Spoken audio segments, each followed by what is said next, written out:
Morning boxing talks. Yo, dog, somebody need to call Top Rank for last night's card because, like, that was abusive.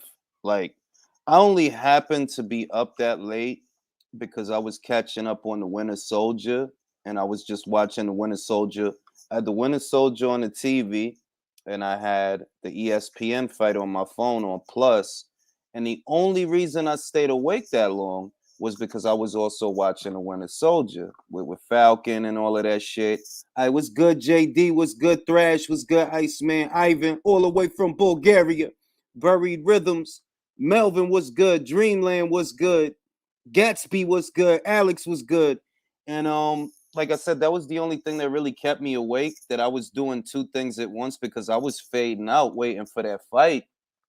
Waiting for Navarrete versus Gonzalez, and it was worth it. You know, it was worth staying up. Joet is a tough dude, man. He's a real tough dude. Like, you could argue that he didn't win very many rounds. You could argue that, but he made the rounds difficult for Navarrete to win because he was able to endure. He was able to take a lot of punishment. It's going to sound funny, but his defense is the reason why. He's got those long arms. He could keep his elbows tucked to protect his body and keep his head tucked into those gloves to protect his face. Like, Navarrete wasn't able to get through with as much as he would have liked, and that's why Joet was able to withstand the onslaught from Navarrete. Because Navarrete, y'all seen that shit. That dude throw like you ran over his cat. Like, he throw punches like you ran over his cat or his dog. Like, that dude throw everything with bad intentions, and he's a real awkward dude. There was moments where it even looked like Joet hurt him. There were moments in there where it looked like the pace of the fight is actually getting the Navarrete. But because Navarrete is a dog, he's not going to let you land clean and you don't pay for it. He's not going to let you get a clean hit off and he don't come right back at you. It was, I think it was either Tim or Andre Ward. I think it was Ward that said it, that every time Joet Gonzalez has a moment of success, Navarrete steals the play. Like, he not just gonna let you land and get away with it. He gonna come right back at you with some shit of his own, and that's why he's an exciting fighter. He's an exciting champion. Every time he fights, I make sure to tune in. As y'all can see, those of us that ain't on the West or in the Midwest, we had to stay up real goddamn late for that fight, man. It was Goody Virtuoso, was Goody Dr. Wu, Dennis, was Goody Kunte, was Goody Debs, you know what I mean? And it was a great fight, was Goody Box Watch. Tommy was good, Bass was good, UK Rob was good. I don't think so. I don't think so, Rob, to be completely honest. I don't think so. It's hard for me to imagine any one of those featherweights beating that guy. It's very hard. Like,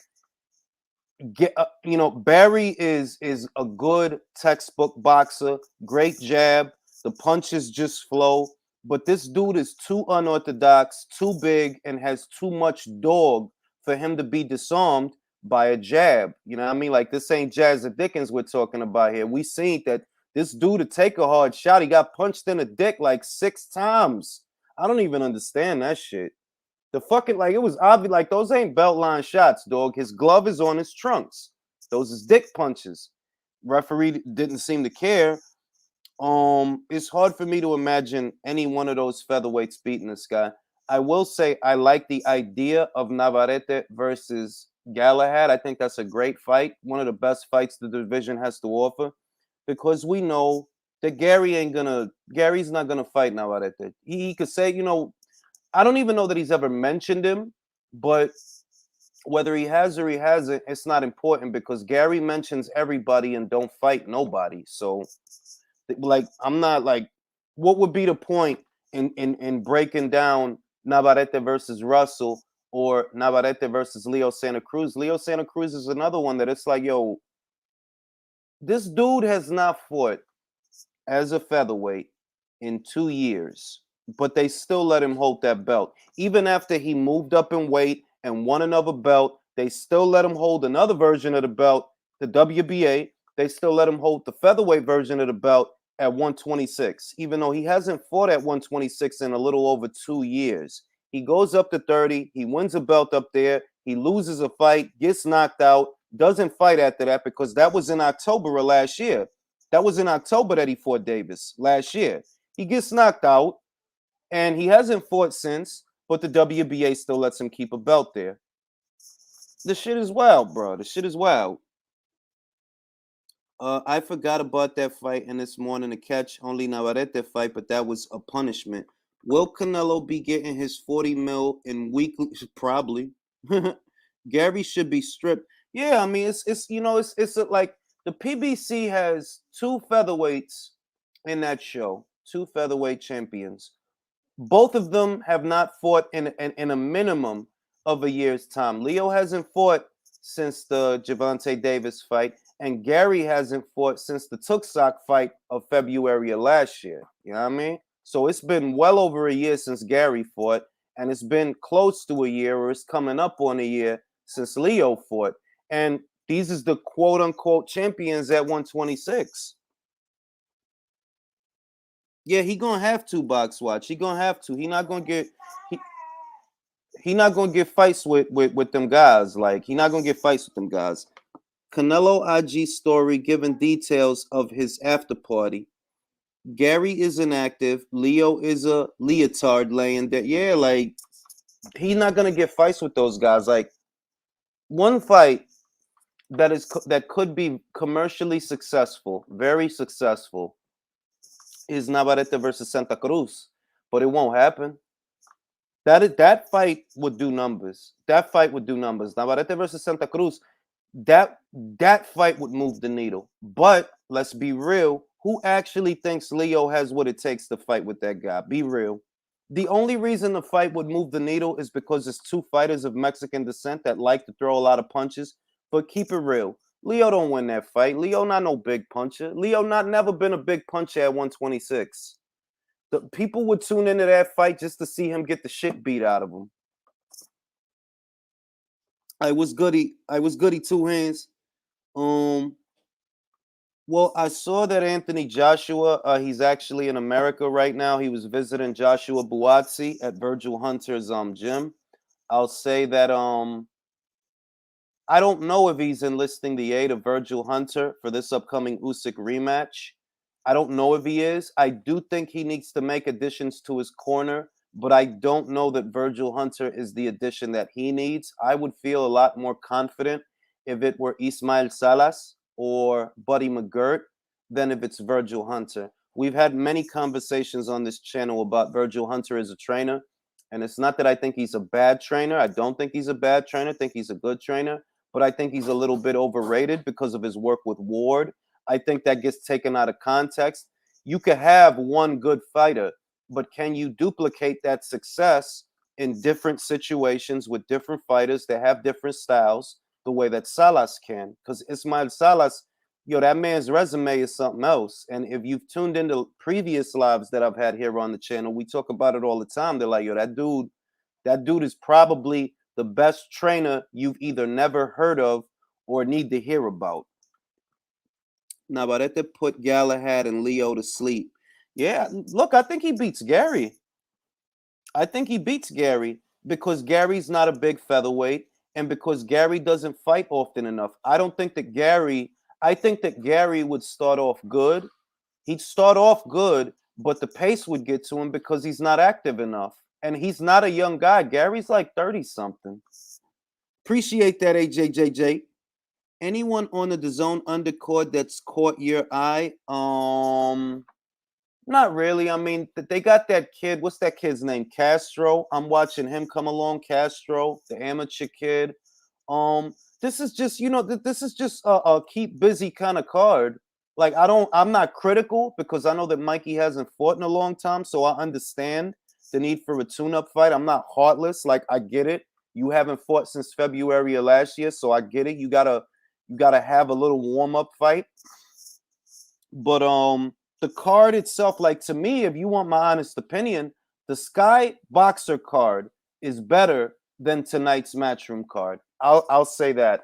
The Boxer card that comes on this afternoon for us is actually better than the Mikey Garcia card of Matchroom. I'm more interested in the Boxer card.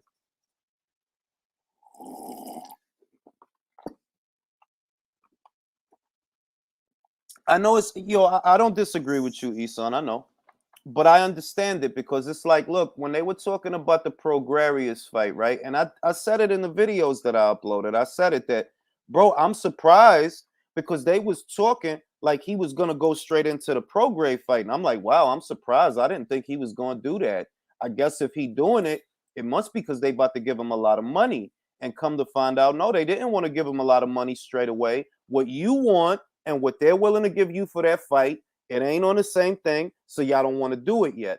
And what they're doing is, okay, well, we going to send you out there with Sandor Martin, and then we'll come back to the pro grade fight. Yeah, it sound good. It sound good, but Mikey don't fight on the cheap. If you want that dude to take a risk, he want a lot of money, man. He going to want a lot of money. He ain't just good, like, pro grade ain't some motherfucker that you just fight. Like, yeah, I'm going to just fight pro grade. No, you just going to get your ass beat by pro grade. Like, you don't, that ain't the type of dude that you just fight him. Like, you could just fight Jojo Diaz or somebody like that, or like a Javier Fortuna at 35. Those guys. You could fight a Baranchik.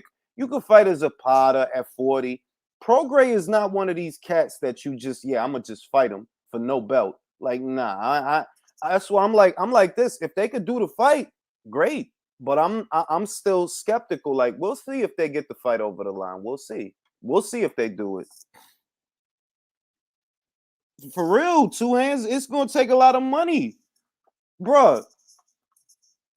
If he go in there with Prograis and he get his ass beat for no belt, where does he go from there?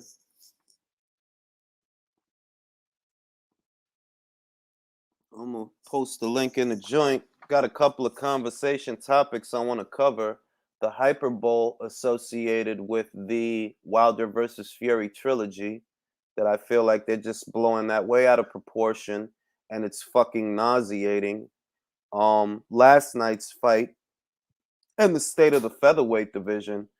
Emmanuel Navarrete has been in two very exciting fights.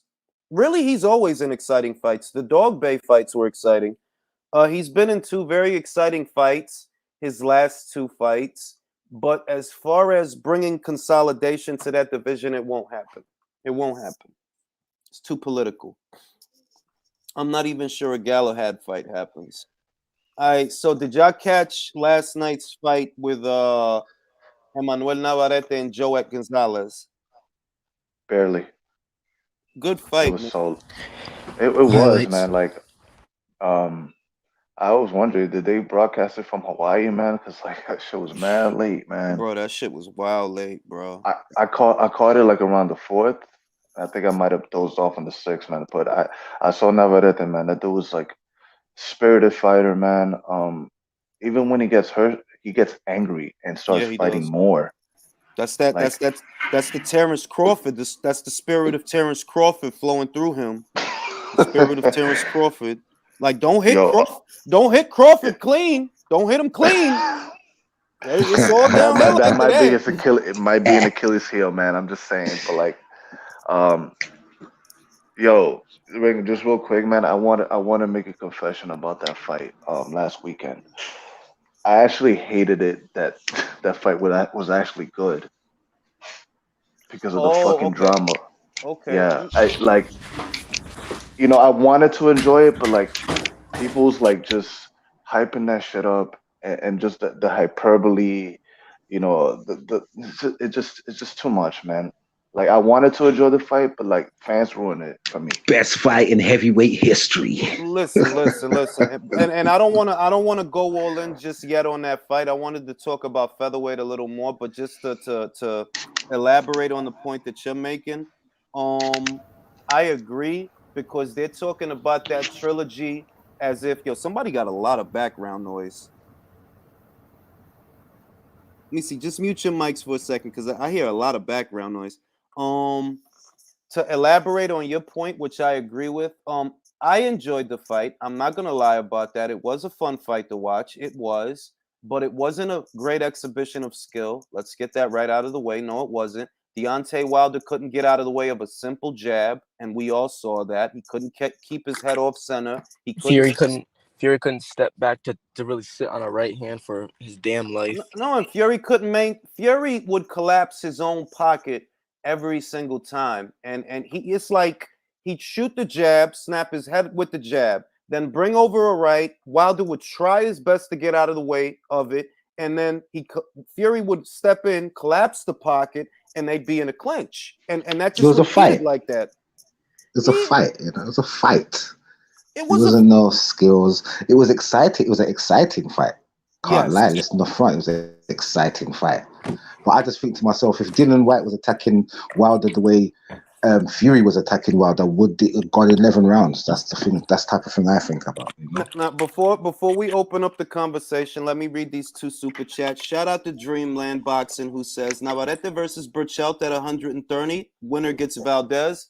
I don't know. I'm not saying he is or isn't, but I don't know if Burchelt is gonna stay at 130. He might, you know, or maybe he decides to go up to 135 because he's actually not a little guy for super featherweight. Like he could go up to 35 and fit right in.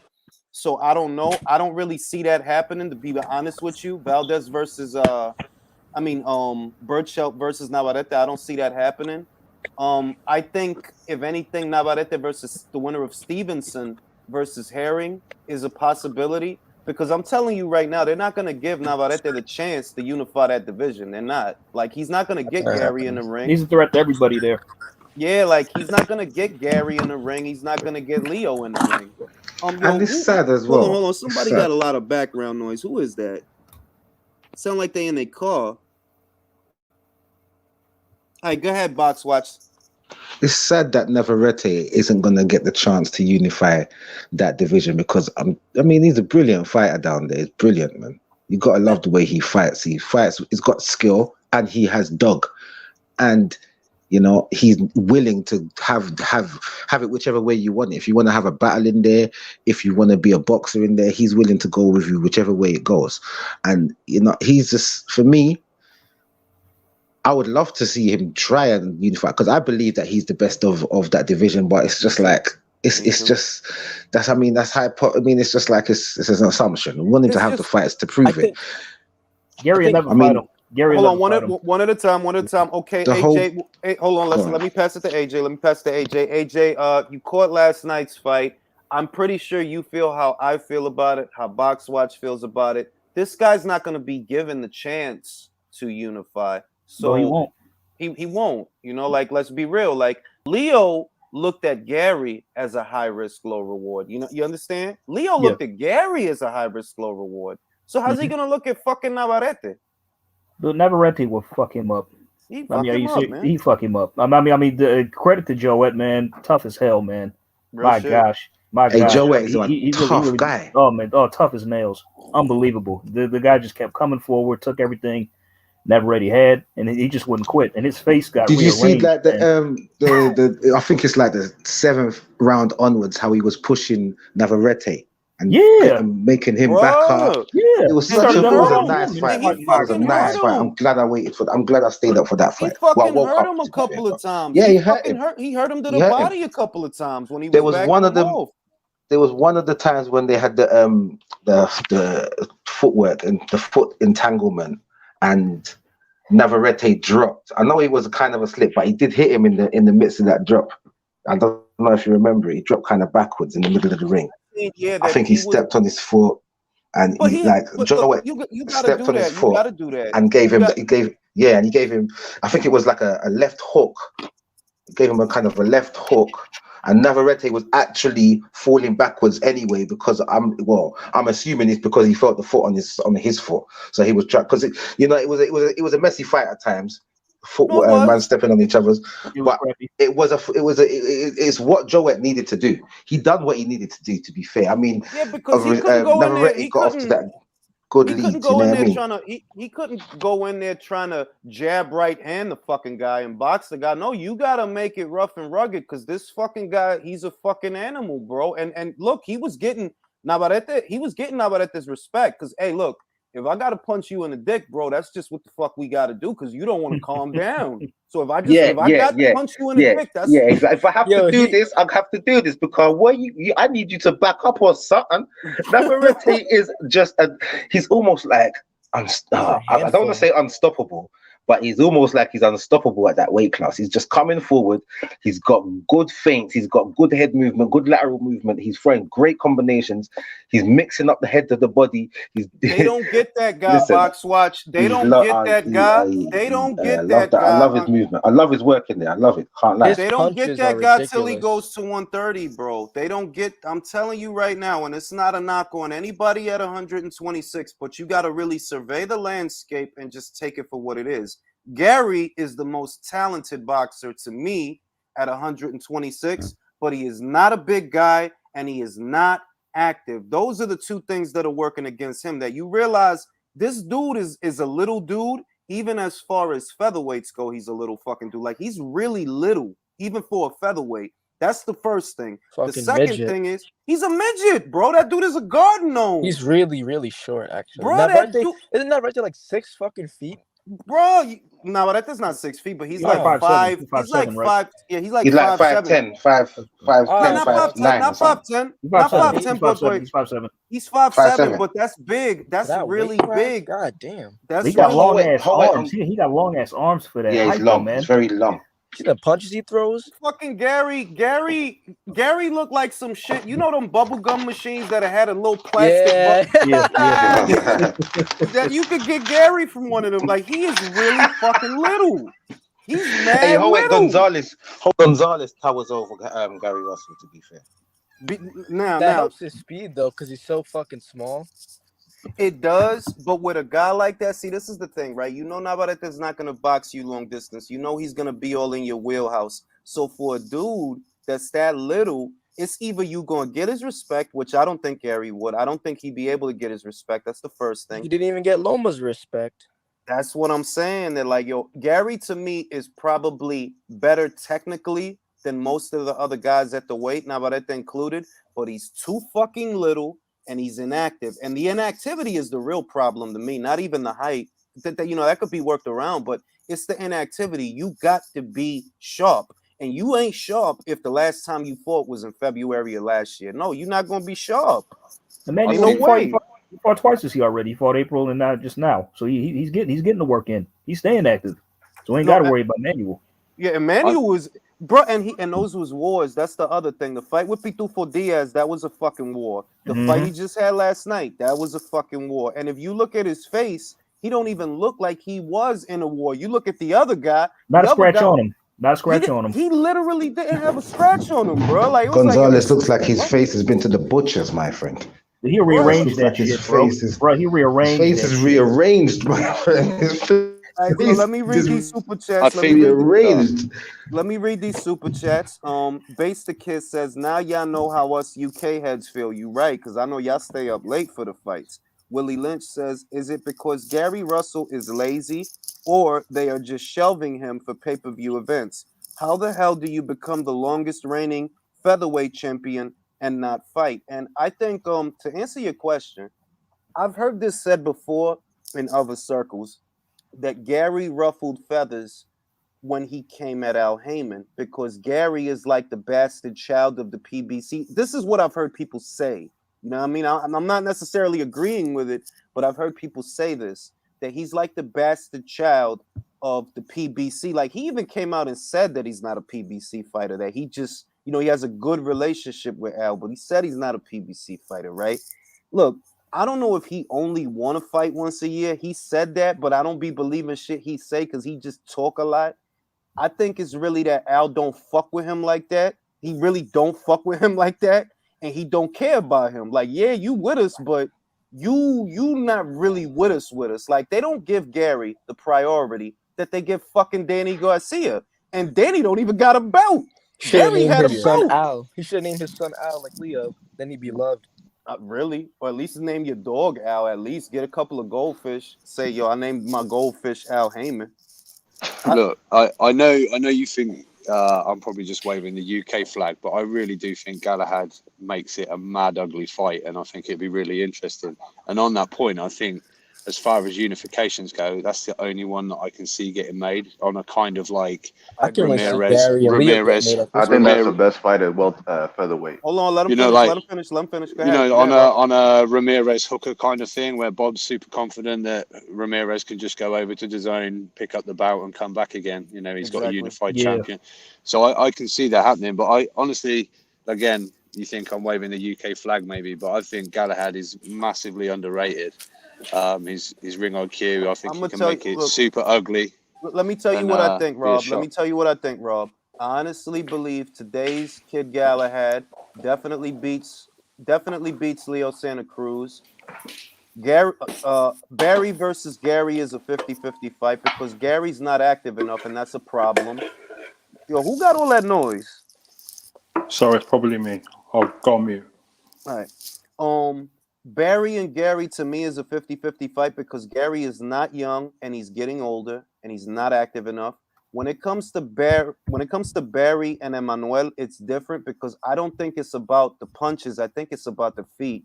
You got to shift on this guy, get to the side of this guy, and try to hit him with shit that he doesn't see. Because if you try to take him head on, it's a firefight. And he has hella firepower. If you catch him clean, he's just gonna come right back at you. Like you He's seen like a that last. storm. Yeah, like you don't like. It's almost like you don't want to catch him clean because then he gonna get mad. He drags his opponents into like deep waters and just fucks them. It's like every single fight is like, yeah, it's competitive at first. He just starts pulling away and fucks them up. I just You think talking about Kid Galahad. Galahad? Yeah, I think Galahad would for be me. like a play spoiler big time. I think he Listen, I think out of Navarrete, all listen to this the right champs, now. Navarrete is absolute a nightmare for Kid Galahad. Navarrete is a boxer puncher, yeah. Kid Galahad tries to be a I think pure he's fighter. boxing.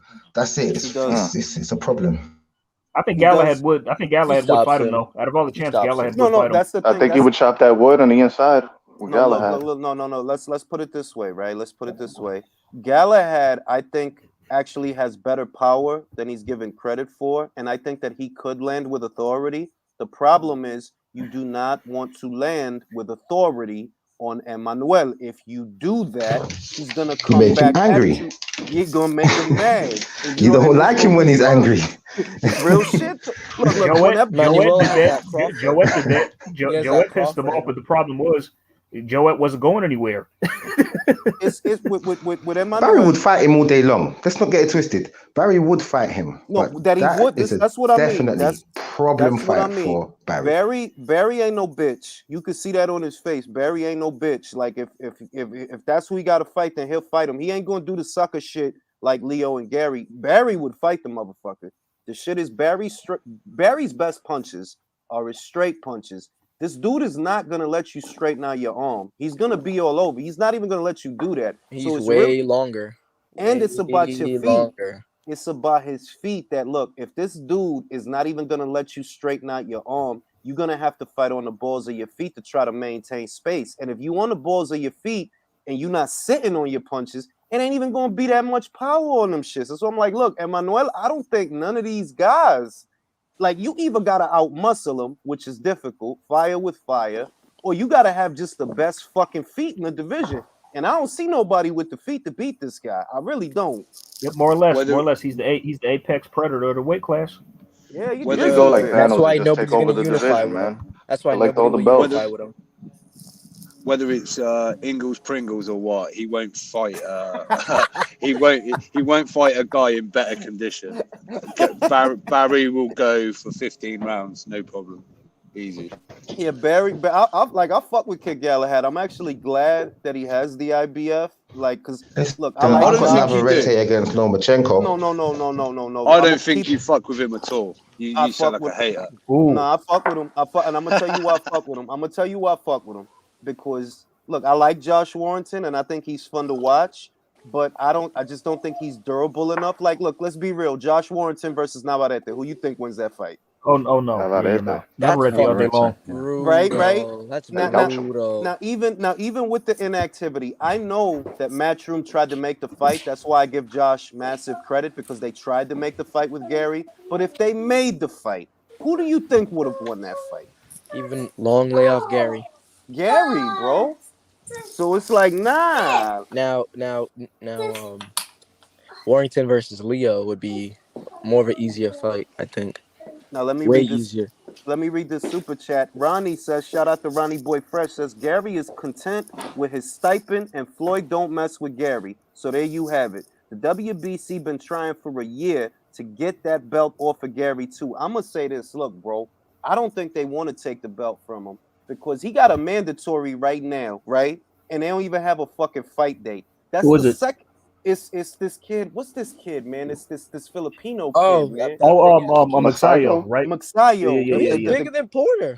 Bruh, look, and that's a Manny Pacquiao fighter, right? What I think, like, this is what I think. Maybe Ronnie is on to something because that's the second fight they ordered this year. Earlier this year, they ordered him to fight Ray Vargas. He didn't fight him, but they didn't strip him, right? So they go from Ray Vargas to Maxayo. Maxayo just fought on somebody undercard. I seen him.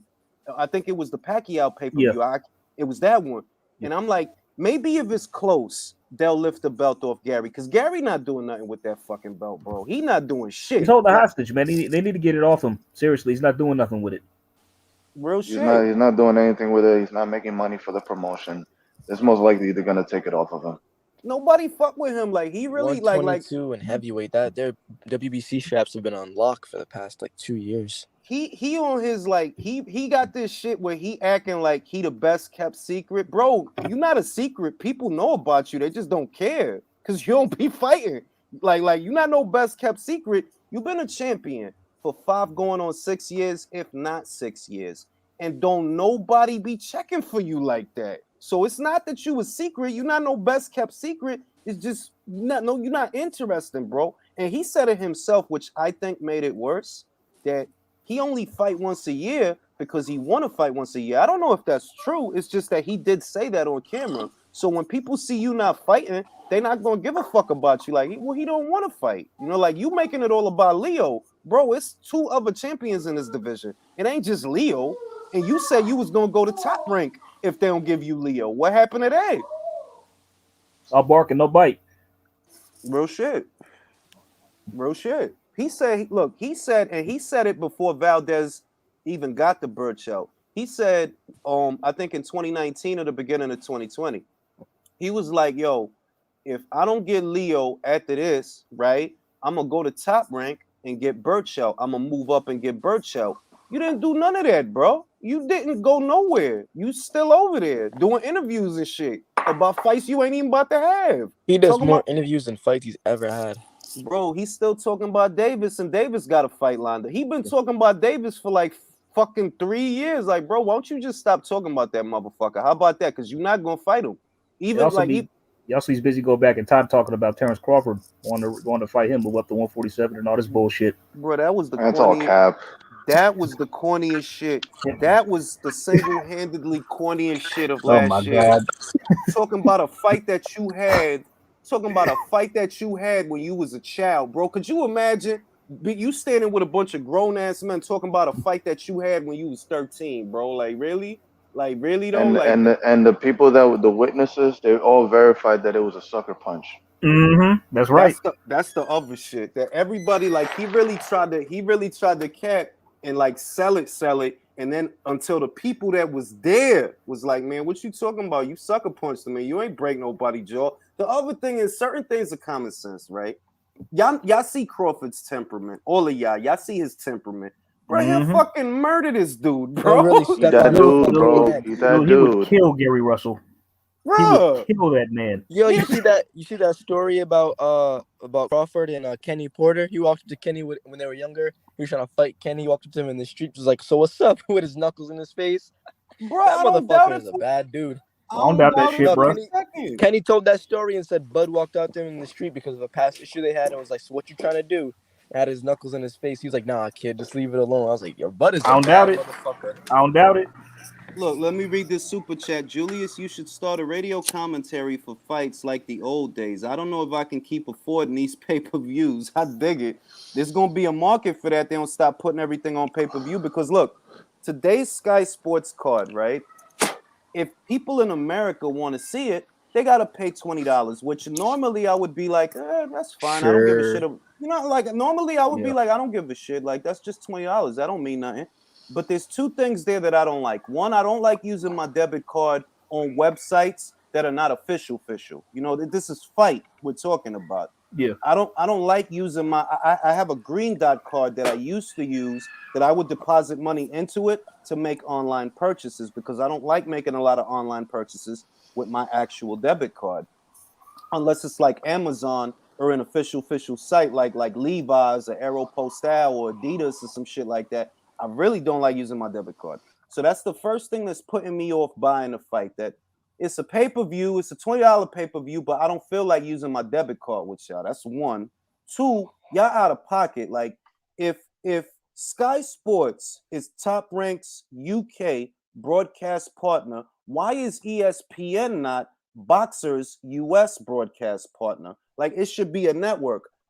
They show your fights and you show and they show your fights. You know what I mean? Like we should be able to see this shit on Plus. Nah, we gotta pay for this shit. Like we saw Dubois and Joyce on Plus, didn't we?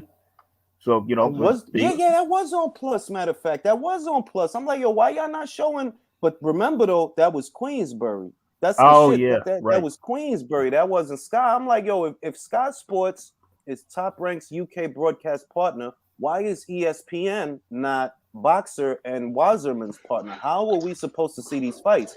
And now how do we watch today's card on Sky? Is it on Fight TV or it's on Fight TV, bro? We gotta pay $20 for that shit. But does ESPN care to have Boxer as their like, do they care to broadcast UK boxing like that? It's the UK that sought after, it's Sky that sought after a partner, isn't it? And they bucked up in ESPN, but does ESPN want to do it vice versa? That's the thing. That's what it is. That's what it really is, that they know. And that speaks to a conversation that we've been having here the last couple of days, that's the best microcosm that the UK views boxing as a sport. The Americans, if it's abroad and if it's afar, they're not interested. Even if it's a good card or even if it's a good fight, they so xenophobic, they don't really give a shit. And ESPN knows that. They're like, yo, we could partner up with them, but the Americans here ain't really gonna give a shit, so they don't bother to pick up the card. But I'm like, look, y'all already in bed with each other, low key. Y'all already in bed with each other. Sky shows Top Rank cards, right? So let ESPN show one or two Sky cards. That's if they were smart. They need you in their marketing team, because if they were smart, they would do that. Because at the end of the day, they might think, oh, there's no audience, but okay, generate the audience then, isn't it? Put the fights on and generate the audience, and then at the end of the day, you'll get a cult following of guys that are looking for UK fights in the US. If it's me, right? Let's say I want to get these fucking Americans to watch this Savannah Marshall card, because in all honesty, it is her card. She's the headliner. What I'm going to do is I'm going to dig up that footage of her beating Clarissa Shields, and I'm going to run that shit all week or for 3 weeks. Like, this is the woman. And Clarissa, obviously, she not going to like it, but look, that's marketing, bro. We got to sell a fucking fight. We have to sell your opponent, because that's the problem that Clarissa had on Showtime. It's not her fault. I will never say it's her fault. But Showtime did not build nobody up for her. You had Christina Hammer fight one time on her undercard, and before you know it, then they fought. That's not enough build-up. You need more build-up. The Americans don't give a shit about nothing, but they patriotic than a motherfucker. If you got this tall UK girl over there talking shit, and she's the girl that beat the American girl, they on board for that. Like, she beat the American. Clarissa beat her ass. Motherfucker probably never seen a Clarissa Shields fight in his life. Should beat her ass, yo. That'll get the patriotic juices flowing. It will. Jay, I've got a question. Go ahead. So, what's the build-up for Clarissa and Marshall? What fights can they put together that will build this from here? I'm glad you asked. One fight that I think would be great for Clarissa, it would be a great fight. I think the UK fans would enjoy it. I know the Americans would, is Raquel Miller. And the reason that the fight hasn't happened in the past is because the offers to Miller, given for the type of fight that it was not adequate. That's back when Clarissa was on Showtime and all of that. They made offers to fight Raquel, but the money wasn't right. Make of that what you will. The money wasn't right. So one fight that Clarissa can have that will actually get interest, it will get interest, I promise. Especially if people see Raquel. They're going to like what they see in more ways than one. That is a rivalry that makes a lot of sense. You have Clarissa fight her. For Savannah, if it's me, she would not be fighting Musea right now. She'd be fighting Hannah Gabriels because we know that Hannah gave Clarissa a run for her money. And if it's Savannah and Hannah or Savannah and Christina, I do what I have to do to get those girls in the ring. Because imagine the scene, right, on Sunday morning, if Savannah stops Christina, which I think she can. Imagine the scene on Sunday morning if Savannah stops Christina where Christina went 12 with Clarissa. Imagine the scene, and I've seen it before, which is why I know, like, look, I'm not shitting on Clarissa. She has no punch. How do I know? Hannah Gabriels was knocked out by a smaller woman than Clarissa Shields in 2 rounds. In 2 rounds, all right? She can be stopped. If you put Hannah in the ring with Savannah, Savannah will stop her, all right? So imagine the scene on Sunday morning if Savannah stops Hannah, who dropped Clarissa. We know triangle theories don't work with boxing fans, but the casuals don't know that. They're like, yo, she stopped. They're going to show it. They're like, yo, she uppercutted Clarissa and fucking dropped her. Would she go in there with Savannah? She get smoked. And I do think she would get smoked. That's the other thing. I ain't even playing like, yeah, Savannah knock her out, man. She'll knock her Hey, out. Jules, Senator Jules, when was the Tyson's last time? talking point. When was the last time Raquel Miller fought, man? That's the problem. Raquel hasn't fought in, I'd say, maybe 2 years, 2019. She hasn't fought since. That's the problem. That's the biggest problem with Raquel. Now, more recently, Hannah Gabriels did fight. It was above middleweight. It was around light heavyweight around there. But she has fought in the last 12 months. So if it's me, okay, this is what we do. Let's get Raquel Miller on a Savannah Marshall card. The main event would be Marshall versus Gabriels. Then the next time we get Savannah out there, by that time, Raquel has already had a tune-up fight, so she got to make some money, shake off some cobwebs. Then we do Marshall versus Miller. And then for Clarissa, you could make Clarissa fight Raquel under the same circumstances, put Miller on her undercard, and then the next fight is Shields versus Miller. Or you could get Miller versus Hammer. There's a lot of ways you could slice and dice it because the way you have to build it is with girls that Clarissa fought. Who did Clarissa fight? She fought Marie-Eve DeCare, so maybe you do Miller versus DeCare, or maybe you do Miller versus Gabriels. The idea is to use the people that Clarissa has already fought as the stepping stone for the people she's about to fight, so people can cross-compare. If you do it that way, it'll work. But the way they're doing it, okay, Savannah's fighting this girl from Zambia, Musea. She didn't fight Clarissa, and people don't know her. Now, I think Savannah has a good chance of knocking her out. I do think that. But even if she does, it doesn't have the same effect as if she was knocking out Hannah Gabriels. And that's the question that I've got. So that, because if you think about it, you're talking about at least 9 to 12 months before Marshall and Clarissa fight. So in that time, you think of where, because obviously she's gone over to Showtime, to Sky now, to actually try and build this fight. But if there's no fights in between to kind of get everybody's kind of juices flowing, you think once that fight's actually happened, her buzz is going to go for both of them.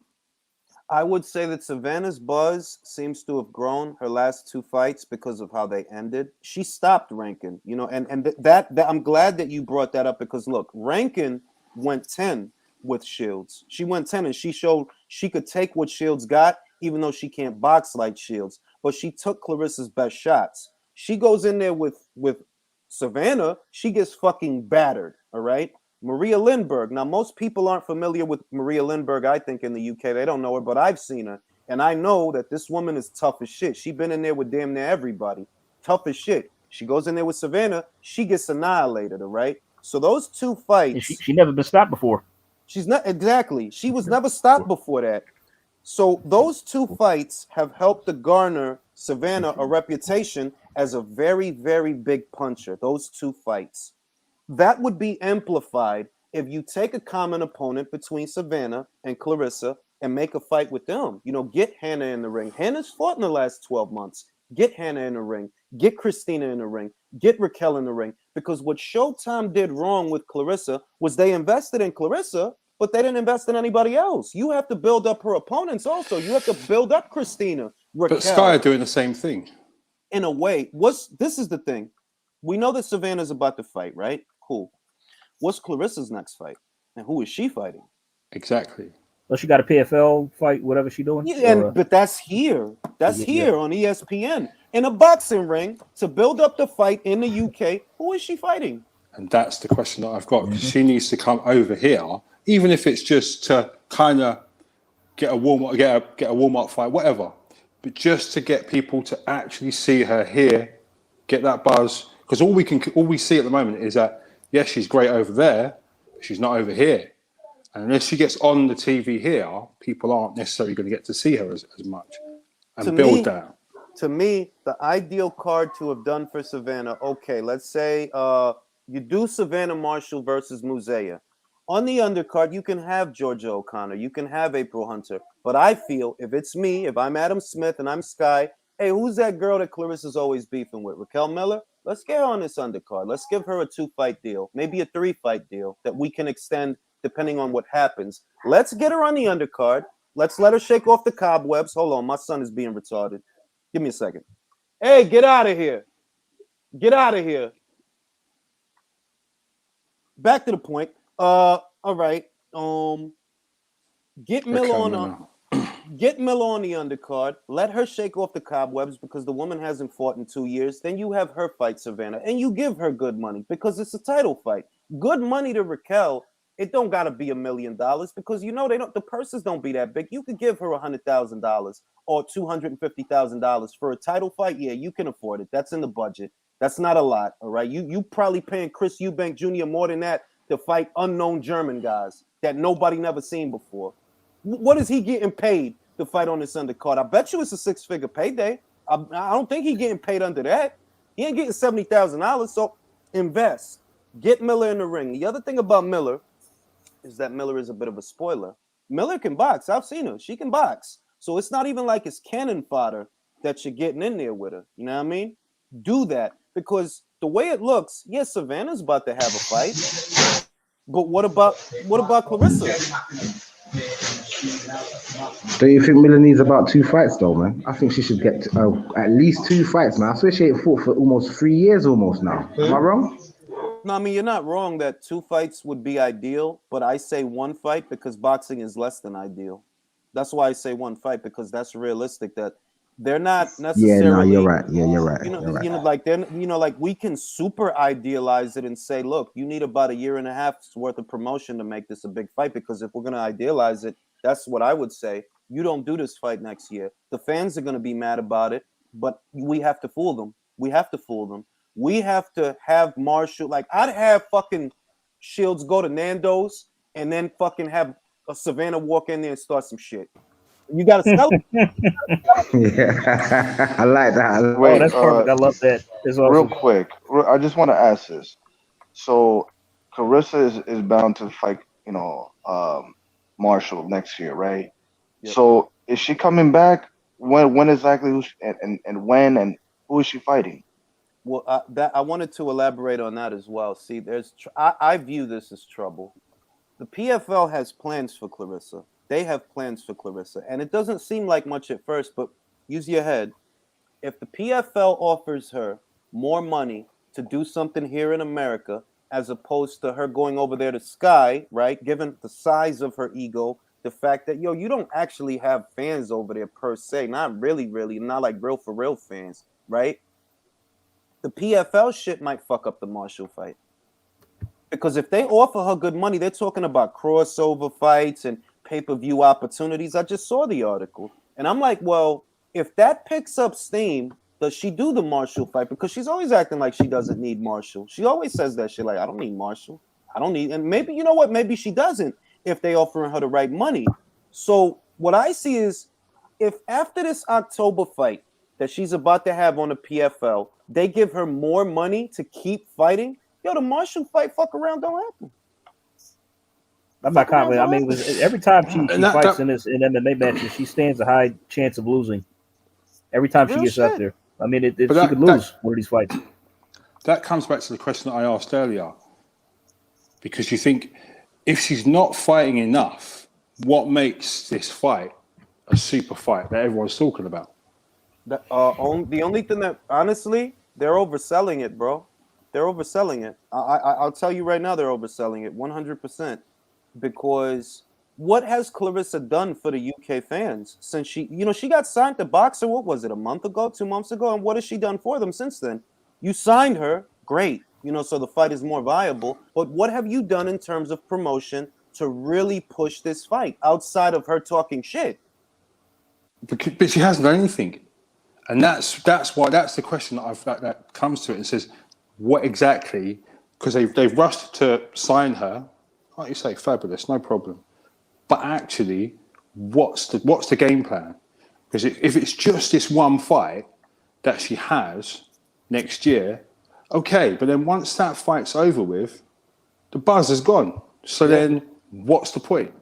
Why sign her? Why not just leave her on Matchroom and then just? I mean, what's the details of her contract? Is it like a multi-fight deal? How many fights? It is a multi-fight. It is a multi-fight deal. It's my understanding that she's supposed to have a fight before the Marshall fight under the Boxer banner. But here's the thing: is one fight enough? What, you have one fight and then straight to Marshall? No, that's not enough. Like, if you want it to be a super fight, no, that's not enough. You gotta have Shields go to Nando's and have Marshall go to Nando's. Don't tell them and start some shit.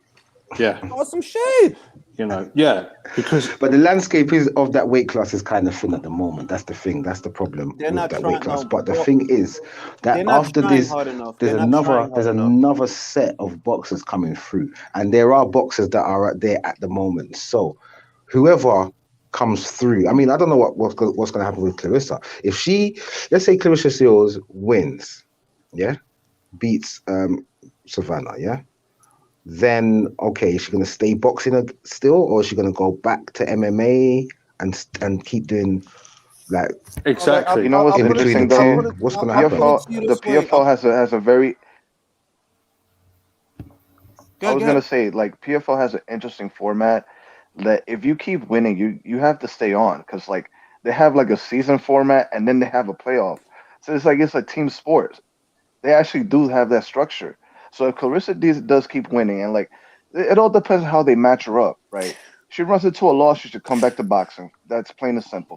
But if she keeps winning, she's gonna like compete at a tournament, and then who knows when the fuck she's gonna come back. That's exactly. what I mean. That's like two different fields. So she's actually bouncing. She mentioned it herself that the PFL is making her more offers based on what success she might have with Gabby Torres later on this month. If she wins and they start throwing more money at her, she's not gonna care about the Marshall fight. And it's not like Sky. What does Sky really have her doing in terms of a boxing match? The other shit is too. We gotta keep it real, right? Just gotta keep it real. I can appreciate her boxing because I watch a lot of boxing, so I know that she's good, and I can appreciate that.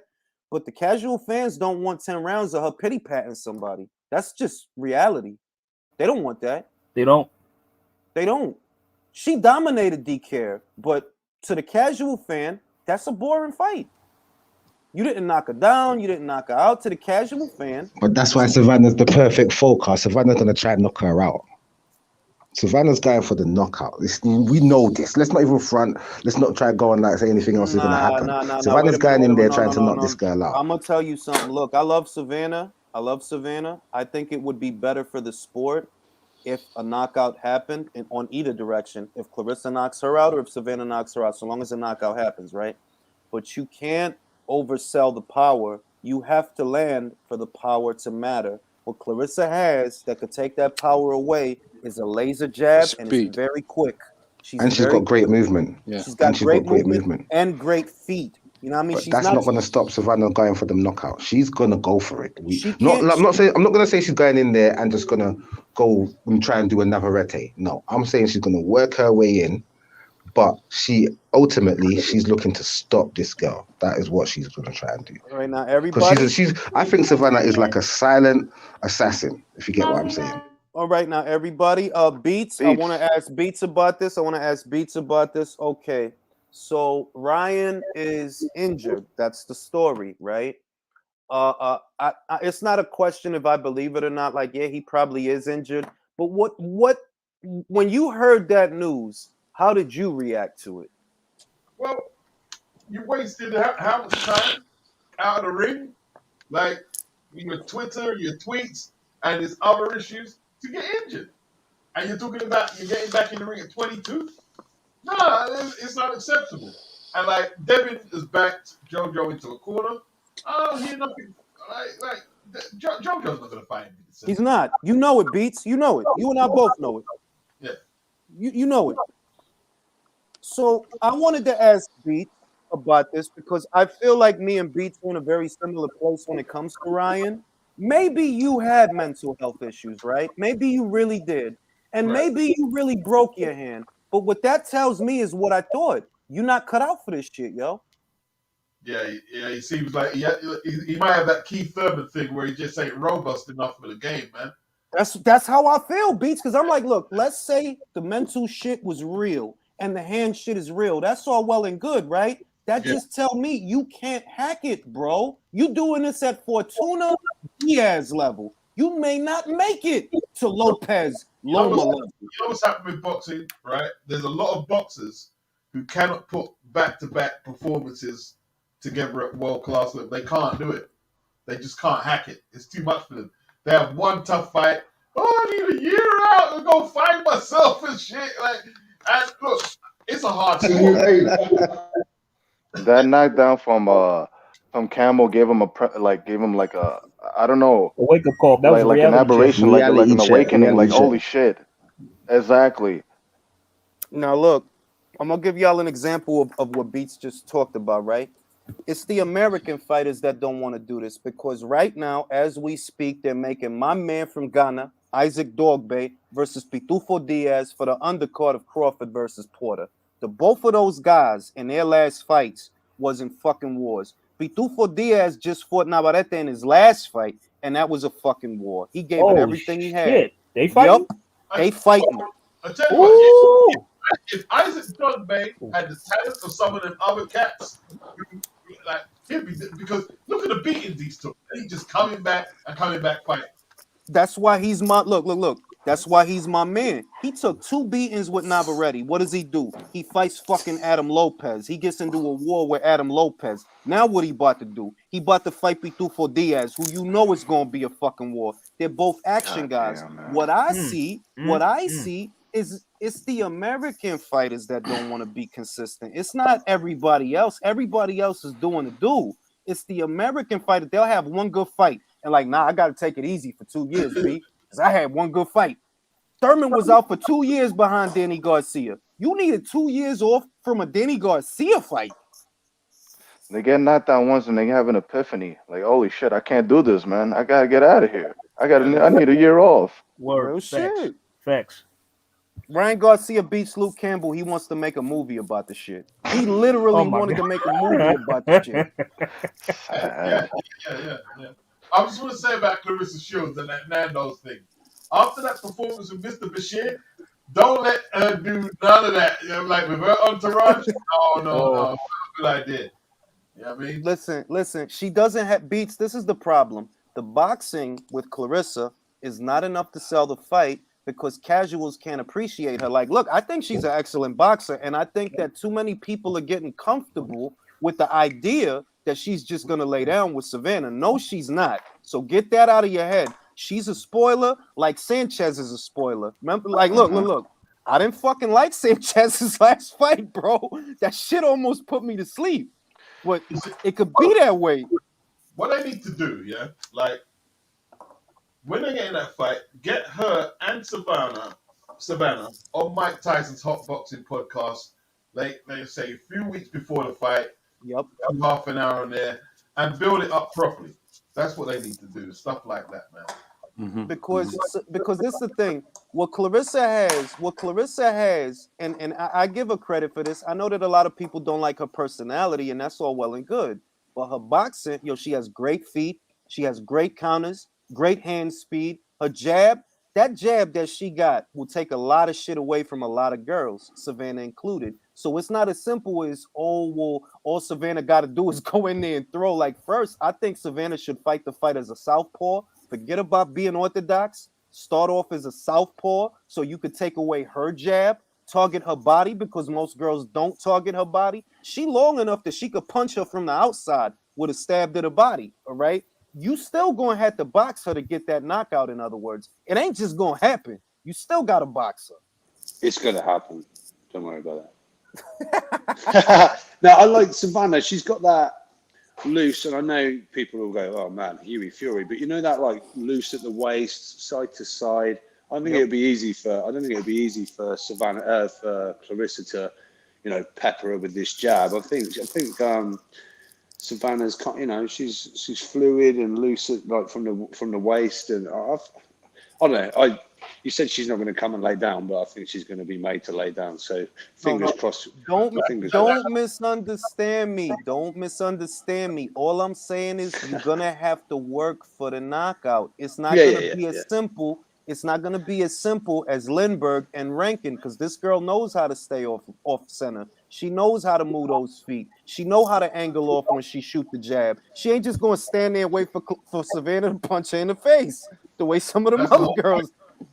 Can Savannah be who she's been, that loose limb style, hands down against Clarissa? Like, it's all right doing it. I'm not saying her opponents have been terrible, but like you say, Savannah has a jab, and she's got to be on point to deal with that jab. Can she maintain all that movement and deal with it like a really good jab? We don't know. And Clarissa's got a good two-handed attack as well. It's not much power, but it scores points. What's that the longer reach you to do? Listen, this is what I would do to prepare. If I wanted to prepare Savannah for Clarissa Shields, right? And this is going to sound commonplace, but they're not doing it. Besides Clarissa, who has the best jab in the middleweight division? Christina Hammer. So why don't we have Shields? So why don't we get Marshall versus Hammer early next year? People will tune in. If they don't tune in for the boxing, they'll tune in for Christina's hot thighs because she's fucking gorgeous. You know what I mean? So they're going to keep these girls out of any possible danger. Like you say, they're going to find someone for Clarissa to even probably knock over and just get them to the actual fight without putting that fight in any kind of danger. I don't see them building it with like potentially tricky opponents or anything like that. Not that I see them as tricky. I'm telling you, Savannah can knock. I'm telling you right now. I know that. But I don't know whether Sky and Boxer know that. I think they'll just try and nurse them all the way till they get in the ring against each other. Because she's fighting this girl. She's fighting this girl, Musea, right? Musea has a welterweight. She's a welterweight. She's a welter. She got an unbeaten record. She got an unbeaten record. And in Tanzania. Exactly. If they're not setting up the opponents for her, I think, and they still want to go along with this fight, I think Clarissa is gonna have pressure on her to commandeer the build up by hamming it up with the shit talking. She's busy with the MMA stuff, but like in the meantime, she got at least sell the fight with her lips, because Marshall, I like her, she's nice, but like she's much of a quiet girl, like not really saying much or anything. She's quiet. She's quiet, but she gets her digs in. She's got a slight little comment, she does, and it definitely triggers Shields, because she sees it all. She must get sent it all. She comments straight away on Twitter, and all it's going to take is, like you say, get Clarissa over here, let her do 2 days of media all over Sky Sports, talking trash like she does.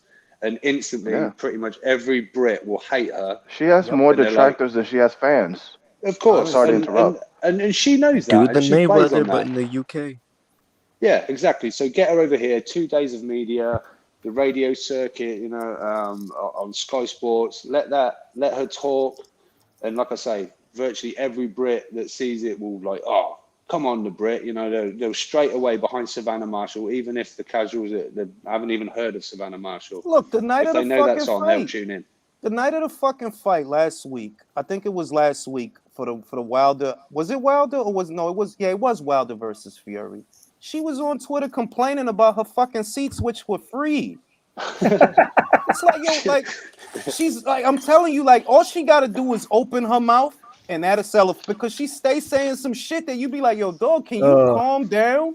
Calm down, dog. Reason to complain, dog. Yeah. What they said her a mile away, some shit. Nah, she said that the seats. She said that what they gave her was supposed to give her floor access, right? And you could say that, like you could talk about that, but she threw shade at Ryan Garcia when she did it. She's like, oh. She threw shade at Ryan Garcia. She was like, "Oh, they ain't even put me on camera, but they put Ryan Garcia on camera." I'm like, "Yo, you gotta stop throwing shade at people, B." But they put you on camera because nobody fucking likes you. That's why. Pretty honestly, yeah. If we gonna be real with the shit, like, yeah, that's why they don't, because they know that people don't like you, dog. Like it ain't like for no reason. They know, like, yo, you're not a fan favorite. The reason. And I really don't want her to lose. I honestly don't want her to lose in the cage. I really don't. But this Mexican girl she's about to fight, I don't know near nothing about this Mexican girl she's about to fight, right? You seen her with a journeywoman that you had to work for the victory in your debut with a fucking journeywoman. You didn't blast her out of there. You had to work for it. This girl looks halfway capable. You know what I mean? MMA is a different animal, man. It's a different animal. You don't play with that thing and try and, okay, you're a good boxer, but the MMA, the base style that prevails in MMA is wrestling. That's what prevails in MMA. The way I see it is like, if she loses, she's got nobody to blame but herself. You go in there with your boxing skills and try to learn to be a wrestler. When you go in there with a journey person, you think journey person. They're gonna hurt you, man. They're gonna hurt you because the journey person in the MMA ain't the same as a journey person in boxing. It ain't. No. Let's not say that. Let's not say that. This is what I'm gonna say, because you have the real difference in MMA and boxing is a lot of the journeymen and journeywomen are Derek Chisora types. Bro, I don't got nothing to lose. I got 5 fucking losses. I'm gonna come in here and I'm gonna try to murk you, bro, because he has that mentality. They're like, yo, I don't got nothing to lose, bro. Fuck them belts. I ain't worried about that. I'm worried about these checks. And if I want to get more of these checks, I got to beat the shit out of you, or I got to try to. Listen, man. Motherfuckers love talking shit about UK boxers. Unleash Derek Chisora, and I'm not even playing. Unleash Derek Chisora on these fucking debutantes that's in America. These unbeaten guys.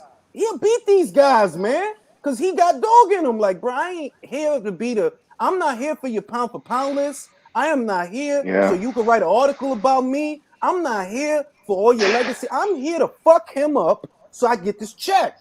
That is why I am here. Yeah. How do I know this? Because Derek is a Capricorn, like me. I'm not worried about none of that. It almost boils down to Capricorn with the fucking star signs, man. But yeah, Chisora is a fighter, man. It's like that dude just takes it to the next level, man. With this competition. Derek and Jared Anderson. Derek and Jared. Yes, Beats. Yes, Beats. Tell him. It's the one right there. Derek and Jared. They'll sit there. Listen. They'll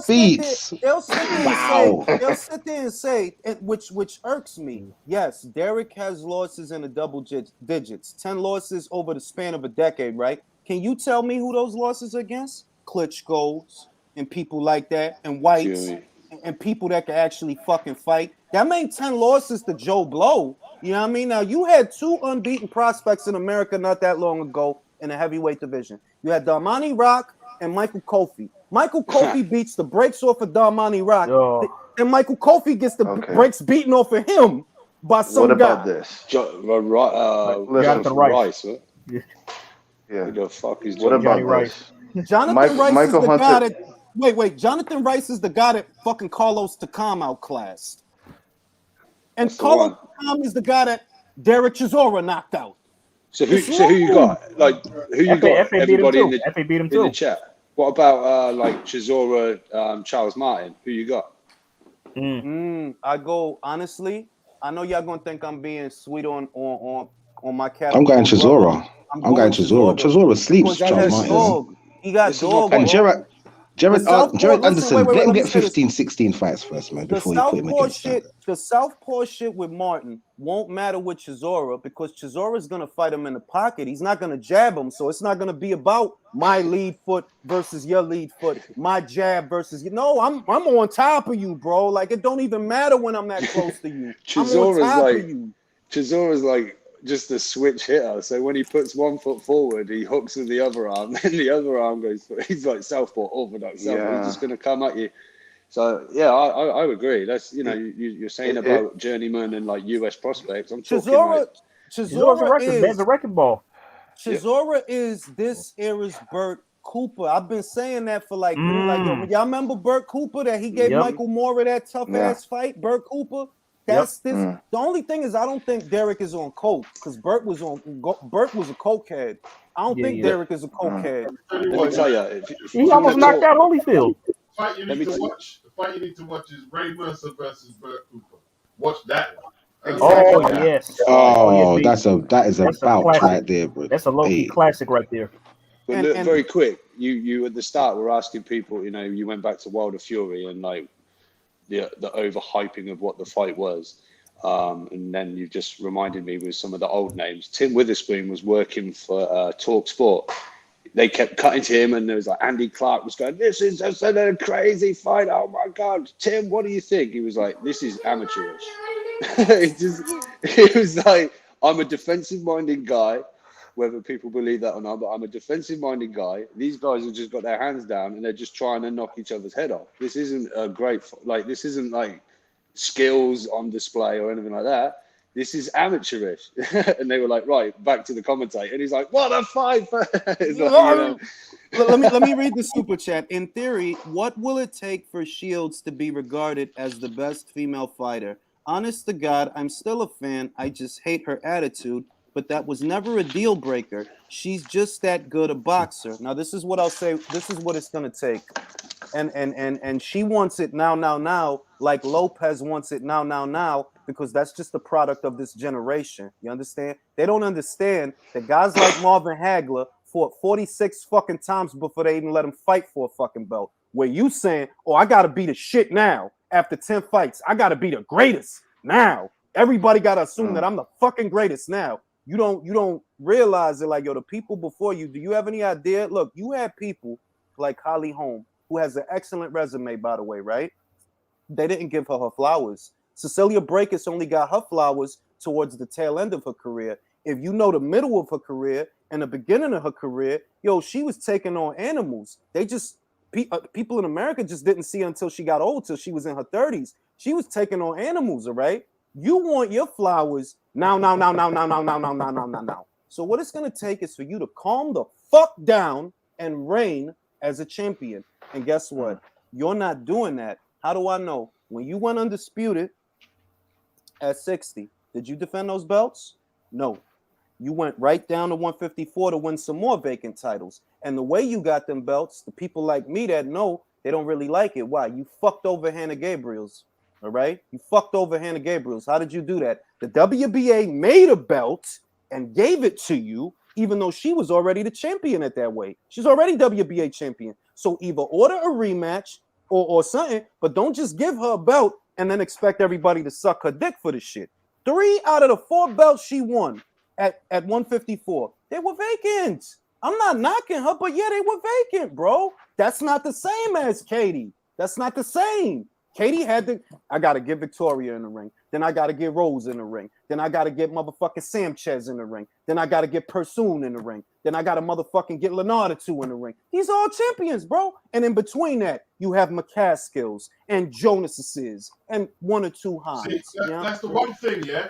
Like, I critique her fighting style and some of the decisions, but Katie will take the relevant fights. I always give her credit for that.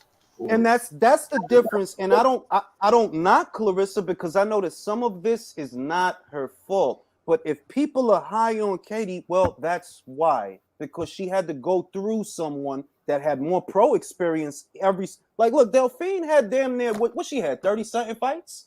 30-something fucking fights. She's a fucking champion for years. The girls she's fighting, these ain't girls that I just came up on the belt. Nah, these broads been around the block. The only one that was like a new champion was the Brazilian girl that she fought. But that girl was a puncher. You never would have known it to watch her fighting Katie, but I watched her get the fucking belt. I watched her defend it. The girl got bricks in them gloves, right? And Katie made her look like she wasn't fucking nobody. Knocked her down early in the fight, all right? You don't have that yet. You got to be patient. The same problem with Clarissa is the same problem with Lopez. Y'all young bucks, y'all want it now. Yo, Ray, I need to ask you, Brian. Like, I'm glad I'm here. Like, I enjoyed the Katie Taylor Jonas fight. What do you think of fucking that fight the other day? Except turning out. I think. Look, and it's very difficult for me to say this because I'm a big fan of her, and everybody knows that. I'm a big fan of Natasha. I don't know if it's Joe. I just know that it's her team. I don't know if it's Joe because she keeps saying that Joe is not a part of the management. Joe just trains me. MTK is the management. All right, then let's put it that way. If it's MTK that's the management, they fucking up shit for you because you're 36, 37. Ring, I read it. Eddie said that MTK, they said the opponents were fine, and Joe vetoed all of them. Joe, Really? it was Joe. It was Joe. Yeah, it was Joe. I don't look. Vetoed all of them, and he got one girl who was 5 and 4, and Eddie said, "Okay, I don't like it." Then Joe couldn't get the girl in the ring, and then he came back to Eddie with a 10 and 2 girl, and Eddie said, "No, it's Joe." Listen, I'm gonna tell you. This is what I think. This is what I think. Right? And I don't know if Tasha's listening, or I don't know if somebody that knows Tasha's listening. Right? But I feel like maybe if that's what's going on, I feel like Joe wants things to be easier than they have to be. I'm telling you right now, Natasha Jonas, that girl that Kaylee Reese is about to fight, Jessica Kamara, Natasha knock her ass out. She's good. Like Tasha's good, man. She's good. All right. You gotta let her fight. You gotta let her fight. She's good, man. That girl, they about to be in a unification match, and I'm telling you, Tasha's better than Kamara. She'll knock her out. Tasha better than a lot of girls to keep it a beat, but you gotta let her fight. Jay didn't. Sorry. Let me just say this quickly before I mute. Sorry about this. Right? Joe is going to destroy her career. He's destroyed Callum Johnson's career. He's like since he fought Viterbium, he's fought 3 times against also ran against average Europeans. And the other day he got beaten. He got clearly outboxed easily because he's not match sharp. Joe's destroying them careers out there. That's why they're running away. Both the Smith brothers are running out of there. I'm telling you, man. No, real shit. Look. Go ahead. So a real quick question. So Natasha was just offered a rematch with Katie, and she turned it down. What logic was that? I'll tell you this much. I could understand turning down the Taylor rematch. Because maybe you want to revisit the fight later on. Maybe. But I don't understand not fighting on the card. That's what I don't understand. You need to fight. You're coming off a loss. You need to fight. All right? The other thing is, I feel like, I don't know, maybe they're afraid that she'll get open-offed again. I don't know, because I'm like, look, Tasha's talented, man. She's a southpaw, and she hit hard. She's not the fastest. She's not the youngest, but she's a better boxer than at least 75% of what's out there. Let the woman fight. The question that I've got is not so much that she's not good enough or she might revisit the fight later. If she revisits the fight later, if she'd fought that fight now and potentially do as well as she did the last fight, then she builds herself for another 2-3 fights with people that are just as good, if not stepping up one more weight class and then going into title fights there. Why did she not take that just for the fact that she could have actually, because she was competitive. It was a good fight. It was a closer fight than it possibly needed to be, but it was a good fight. So the question is, what goes next? Take that rematch and then go straight in. Well, look, this is what I thought they were going to do for Tasha because this is what makes the most sense. It doesn't make sense to have Tasha at 130 anymore. It's all tied up down there. All the champions about to lock horns with each other, right? It doesn't make sense. It doesn't make sense. To me, a Taylor rematch doesn't actually make sense. It doesn't. Not for Tasha. If you want to make the best deal for Tasha, you let her go to 140. Why? Okay, right now there's a But that's my point. Exactly that. Go up one level and then go to 140. Open. Because if you think about it, okay, what I would do for Tasha, if I'm the matchmaker or I'm the management, hey, you know what I want to do? Let's get Victoria Bustos, that was going to fight Mary McGee, but the fight fell apart. Let's get Bustos. She's a former champion. She doesn't even really hit that hard, really. Tasha can knock her out. I'm telling you, I think Tasha knock her out, right? Yeah, Tasha beats her, yeah. She beats her. Let's get Bustos, right? And what we do for Tasha is we feed Tasha Bustos and Sanchez while the champions fight each other. If Chantel Cameron emerges the undisputed champion at 140, you know what we do in 2022? Natasha Jonas versus Chantel Cameron. And that's a fucking fight. That's a fucking fight for all the marbles. I don't know what the fuck happened that the girl didn't get the fight. I'm like, yo, y'all wilding. Like, she at minimum needs to rebound off this loss. At minimum. Okay. Yeah, I see what you're saying. I like, it's not all about like to me, I understood Taylor. Like, maybe you don't want to keep doing that. Like, look, I don't want to just be an opponent for Katie. I want, my career to be about belts and meaning and all of that. And paydays, obviously, because she's a mother. She's a mother. Like, you got a kid, I dig it. I'm saying they have beats. It was a 6-figure payday. It was a 6-figure. It's not, but it's not just like, I understand if she looks at the Taylor rematch and says, you know what? I don't really want that for myself right now. Can you see about getting me a fight or a major fight at 140? Because I did what I had to do with Katie. If you put me in there with Katie again, that's probably another loss. Let's be real with each other. That's probably another loss. And then where do I go from there? But if you get me 2-3 fights at 140, that's 2-3 paydays at 140. You give me Bustos, you give me Sanchez. And then once the smoke settles with the champions, Kamara, Reese, McGee, and Cameron, give me the winner of that tournament. And that's what I would want. Because by that time, yeah, it's going to be worth a lot of money. It's going to be worth some money by the time it's over. Remember, the Brits don't know McGee like that, even though she's an excellent boxer, but they don't know her. The Brits don't know Reese like that. They don't know Kamara like that. Who do they know? Natasha motherfucking Jonas. They know her. They saw her on Sky. They just saw her fight Katie. The Brits, they don't know these other champions, but they know Chantel. If they know any of them, they at least know Chantel. So Chantel Cameron, Natasha Jonas, 2022, at the end, once the tournament is over, and if Chantel becomes undisputed, which a lot of people think she will, that's the fight. That is the fight. But the way that Jonas's people did it, bro, you fucked up a tune-up fight. How you fuck up a tune-up fight? A rebound fight. So you can't secure a rebound fight.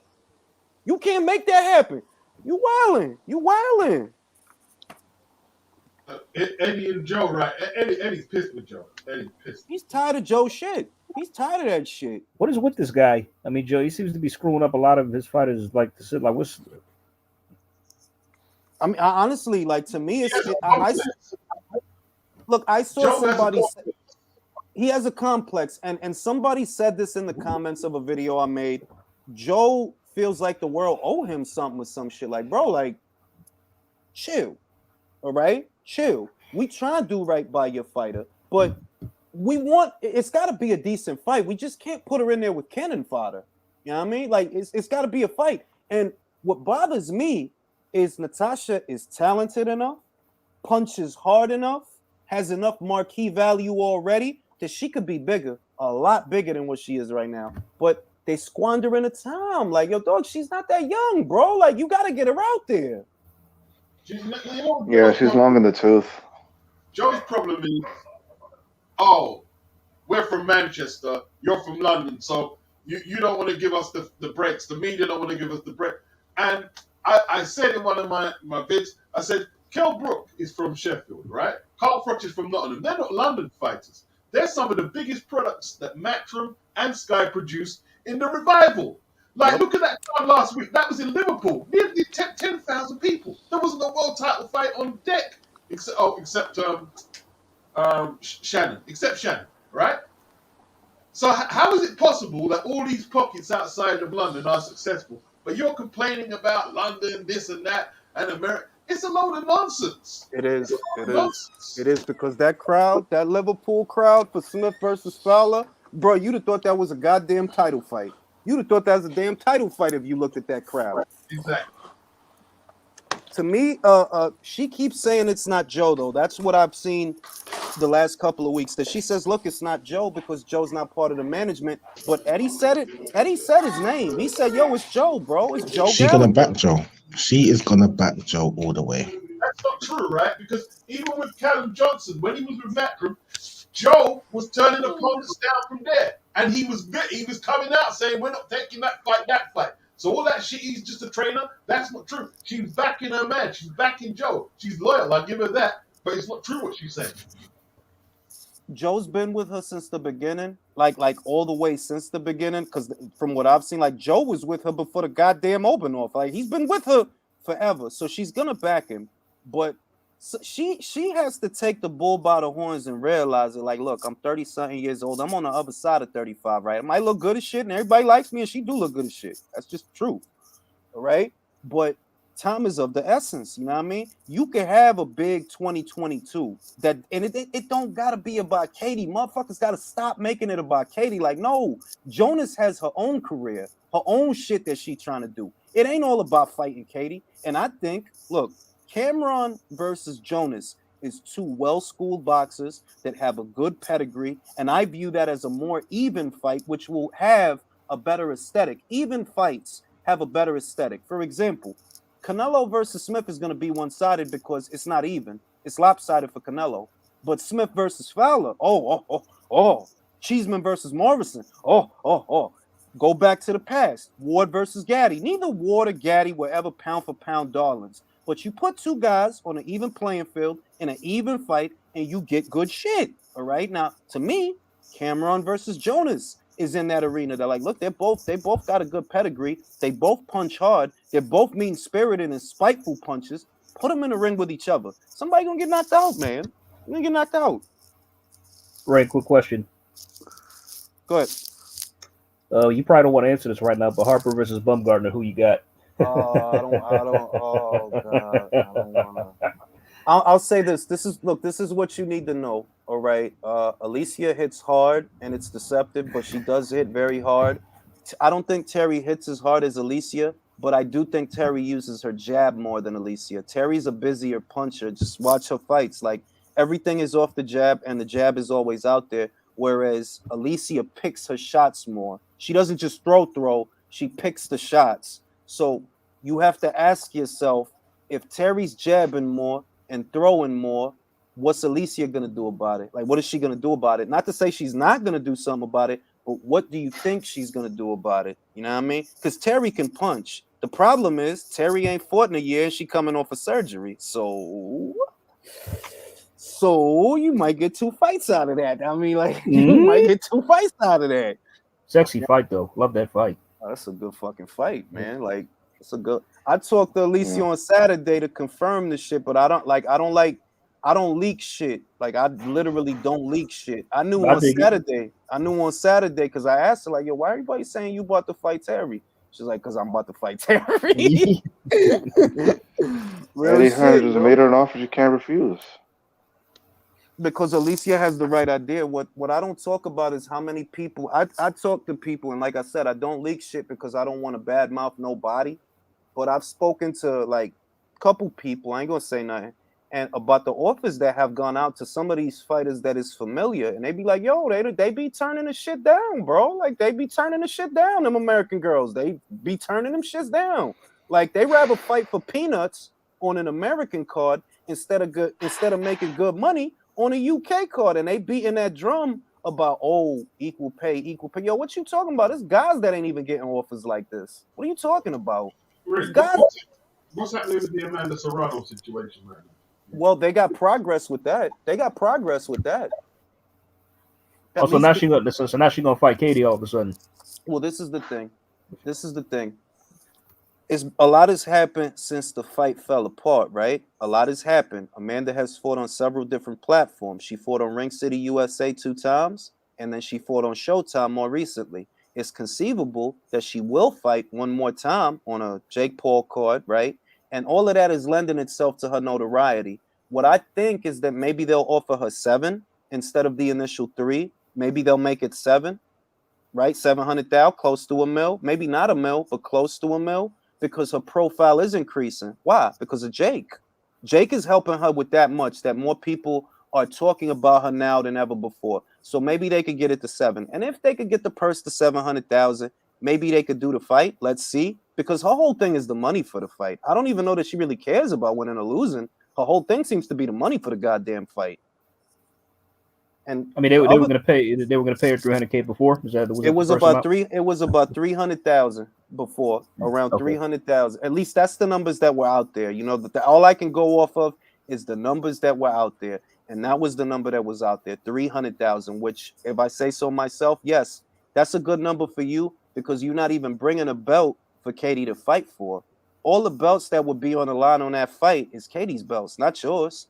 You come in here as a challenger, but you making way more than you would make with anybody else. Now you wanted to wait, and that's fine. My issue is you tried to make them look bad. That was always my thing. Like, yo, dog, if you want to wait, just say that, right? Don't play the good guy, bad guy shit. If he the devil, right, then why you relying on him to give you your biggest purse if they so bad? If you got it like that you could turn down bread, then why you not making that over here? Why you not making that? It took like what, over a year for you to start approaching what they offered you? Because the purses that they showed for the Paul fight, it wasn't 6 figures. It was 70,000. I'm like, it was wow. like the purses.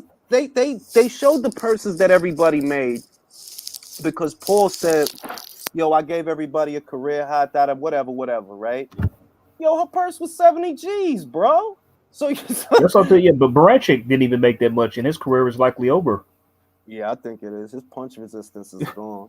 I wanted to talk to Beats about these motherfucking trilogies because they trying to say that Wilder versus Fury is one of the all-time great trilogies, and I'm like, look, man, I don't think of this in the spectrum as of Pacquiao and Morales. Like, nah, it ain't like that.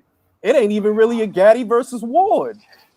Well, here's the thing, man. If you're gonna look at all the classic trilogies and sometimes even quadruples like Sadler and Pep and Graziano versus Zell, one man has at least to win one fight. You know, like Sugar Ray Robinson and what's his name now? LaMotta. LaMotta won one. He lost 5, but he won one. He won the first one.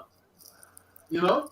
But Wilder ain't won none of the fights. It's a great trilogy. You know bro, I thought about what they said. Like, I don't want to poo-poo all over Wilder, but just because it's easy to do that, and I didn't want to poo-poo all over the trilogy. But I'm like, look, I'm being real, right? I seen trilogies. I seen Bo versus Holyfield. I seen Pacquiao Marquez. That was a quadrilogy, right? I seen Pacquiao Morales. This is not that, all right? Because you lost 2 of them fights. And a lot of people in England will tell you, a lot of people in the UK will tell you, really, he lost 3 of them shits. You lost the first one. You should have lost the first one. You got your ass beat in the second one. We didn't need to see a third, but we did. And you got your ass beat in that one too. And I'm going to say this. I know I'm going to get critiqued. I reckon Joshua still could have beat Fury, right? Because Fury didn't want that. He kept saying inactivity. When he decided to fight Wilder, he stopped talking about inactivity. Yep. He stopped talking about it. Because he knows Beats. You talking about John said it best. John said it best. What we saw on Saturday was a combination of low punch resistance from Wilder and Fury. Yeah, he could punch because he's 277 pounds, but he still ain't no real puncher because Wilder was out of it after the 3rd round, right? So why is he still here in the 11th? And that's when the fight just dragged on, and I'm like, I'm losing interest, and I'm losing sleep already, and I'm like, dude, this is not nowhere near the likes of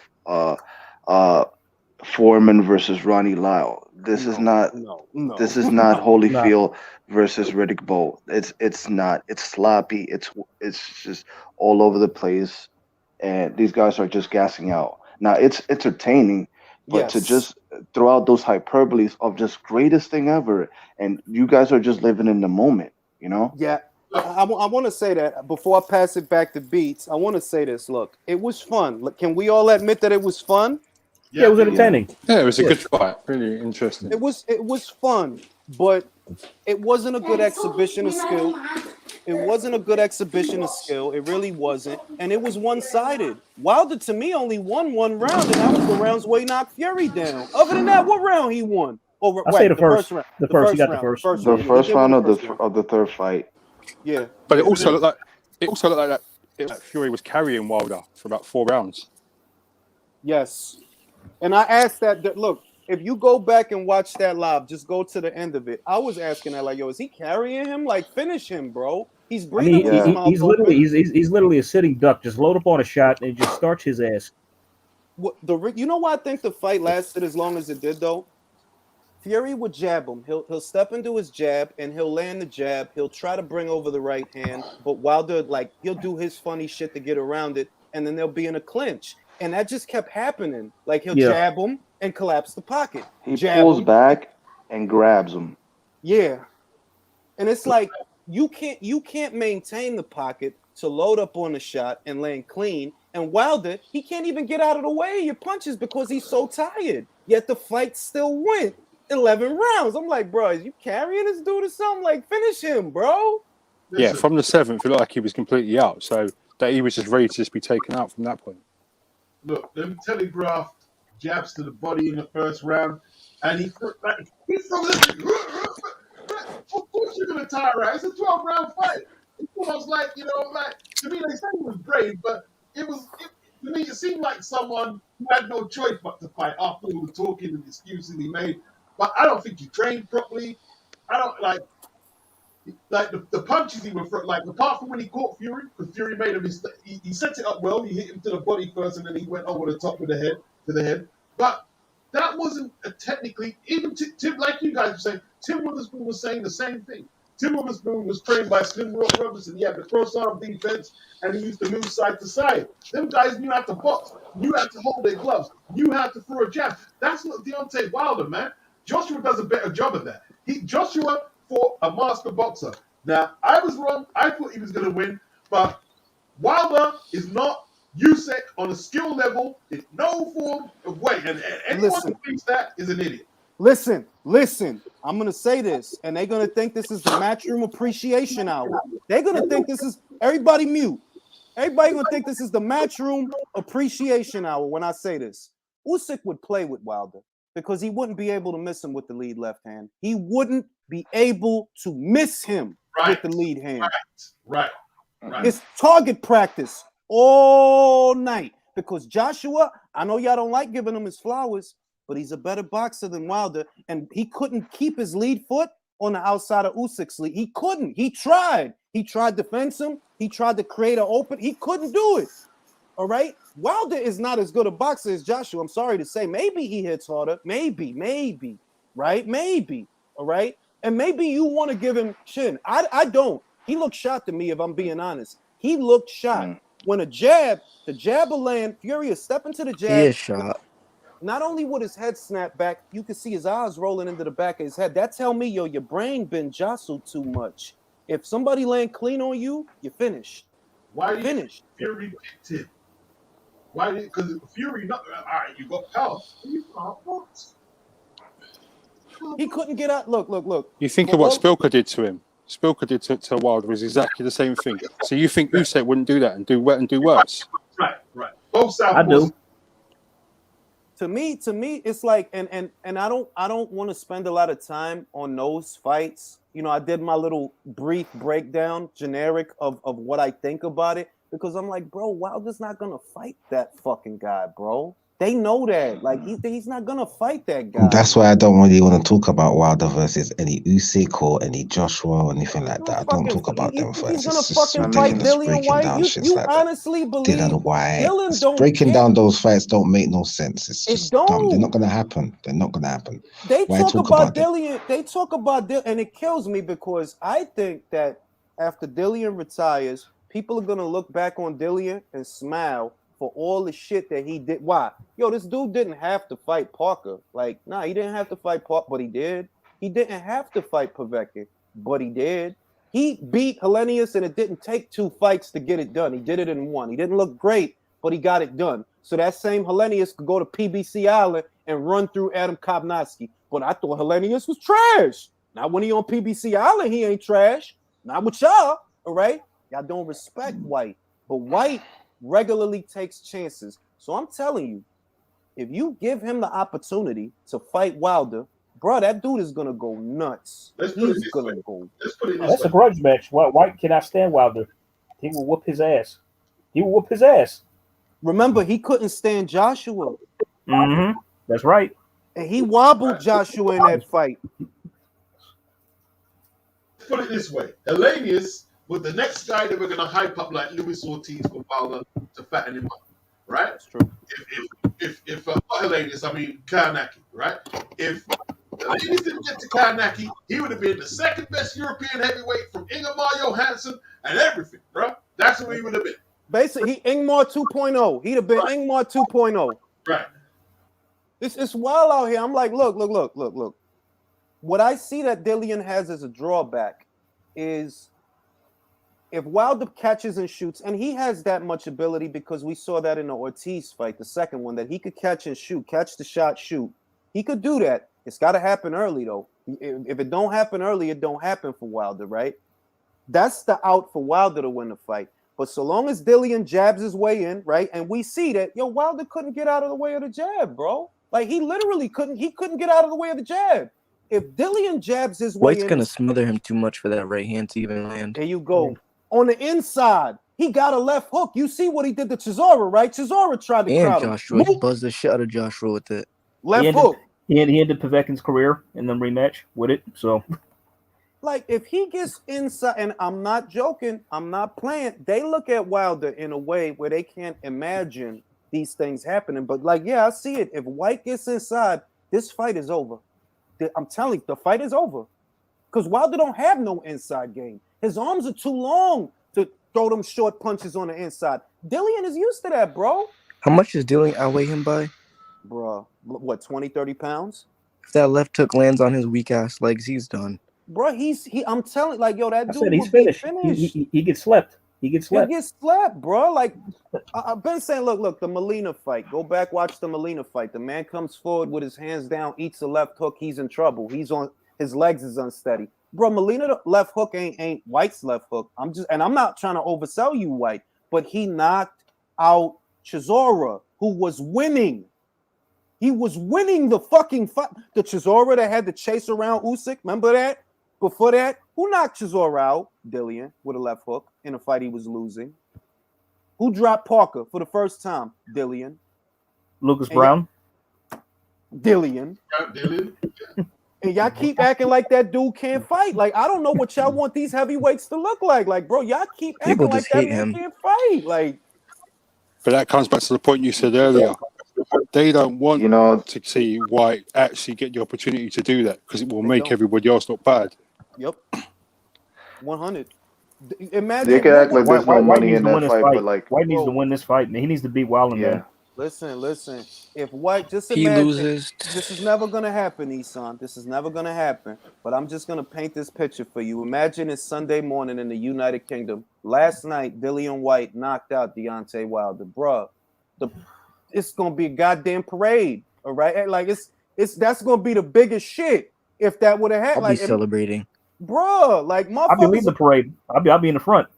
If Dillian White knocked out Deontay Wilder, that Sunday morning, bro, it's the apocalypse. I tell you what, I'm taking that Victoria line down to I'm taking the Victoria line to Brixton that day to get on the parade when he does it. I'm telling you.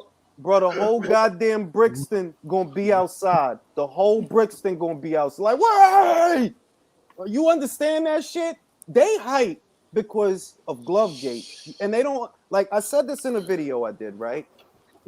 The reaction that the fight is getting, it seems bigger than what it is because commercially, it didn't actually do better than last year's fight. It did worse. This fight did 600,000 pay-per-view buys. Last year, it did 850,000 pay-per-view buys. So for all this Twitter bullshit that ain't about nothing, and all this Facebook bullshit, and all this meme bullshit on Instagram, the reality of it is the paying public was not as interested. Numbers don't lie.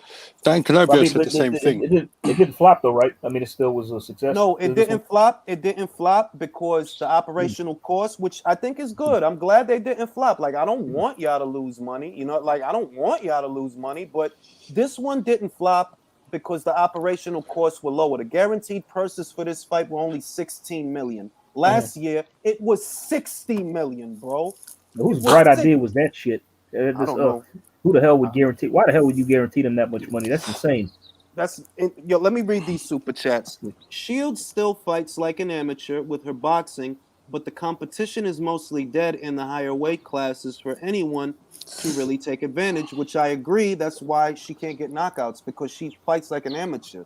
Wilder could beat Usyk. You ask me why, I'll say it's not his knockout power, it's his awkward style and tall, skinny frame. Scientific don't work versus brawlers. And I'll say this: look. I would pick Usyk to beat Wilder any old day of the week, and it's not. It's because of the feet. It boils down to the feet, not the power. It boils down to the feet. Wilder Wilder would is not. completely take away his right hand. He wouldn't give him a chance to land it. It's like you could talk about the right hand, but you still have to line it up. You gotta Exactly. line up the punch. He's got to set himself. He's got to set himself to throw it. And that's not going. And Wilder ain't no brawler.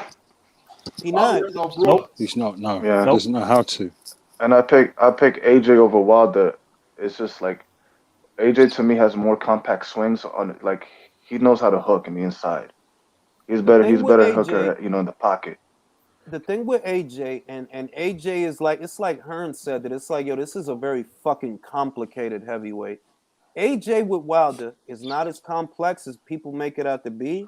AJ has to jump on him early, shoot a step jab, and throw where he's gonna be. Don't shoot the straight right, throw where he's gonna be, all right? Throw where he's going to be. And you could finish this guy in a round, believe it or not. And they don't want to accept that, but I'm like, yo, y'all don't watch enough heavyweight boxing to understand that. They're like, yeah, he could finish him in a round. He could finish him in a round. But you just land clean. Why? Because I don't trust his punch resistance. Hook. Wilder puts his head down when you get on the inside. He puts his head down. He's right there. If he puts his head down, what's the next best thing to throw?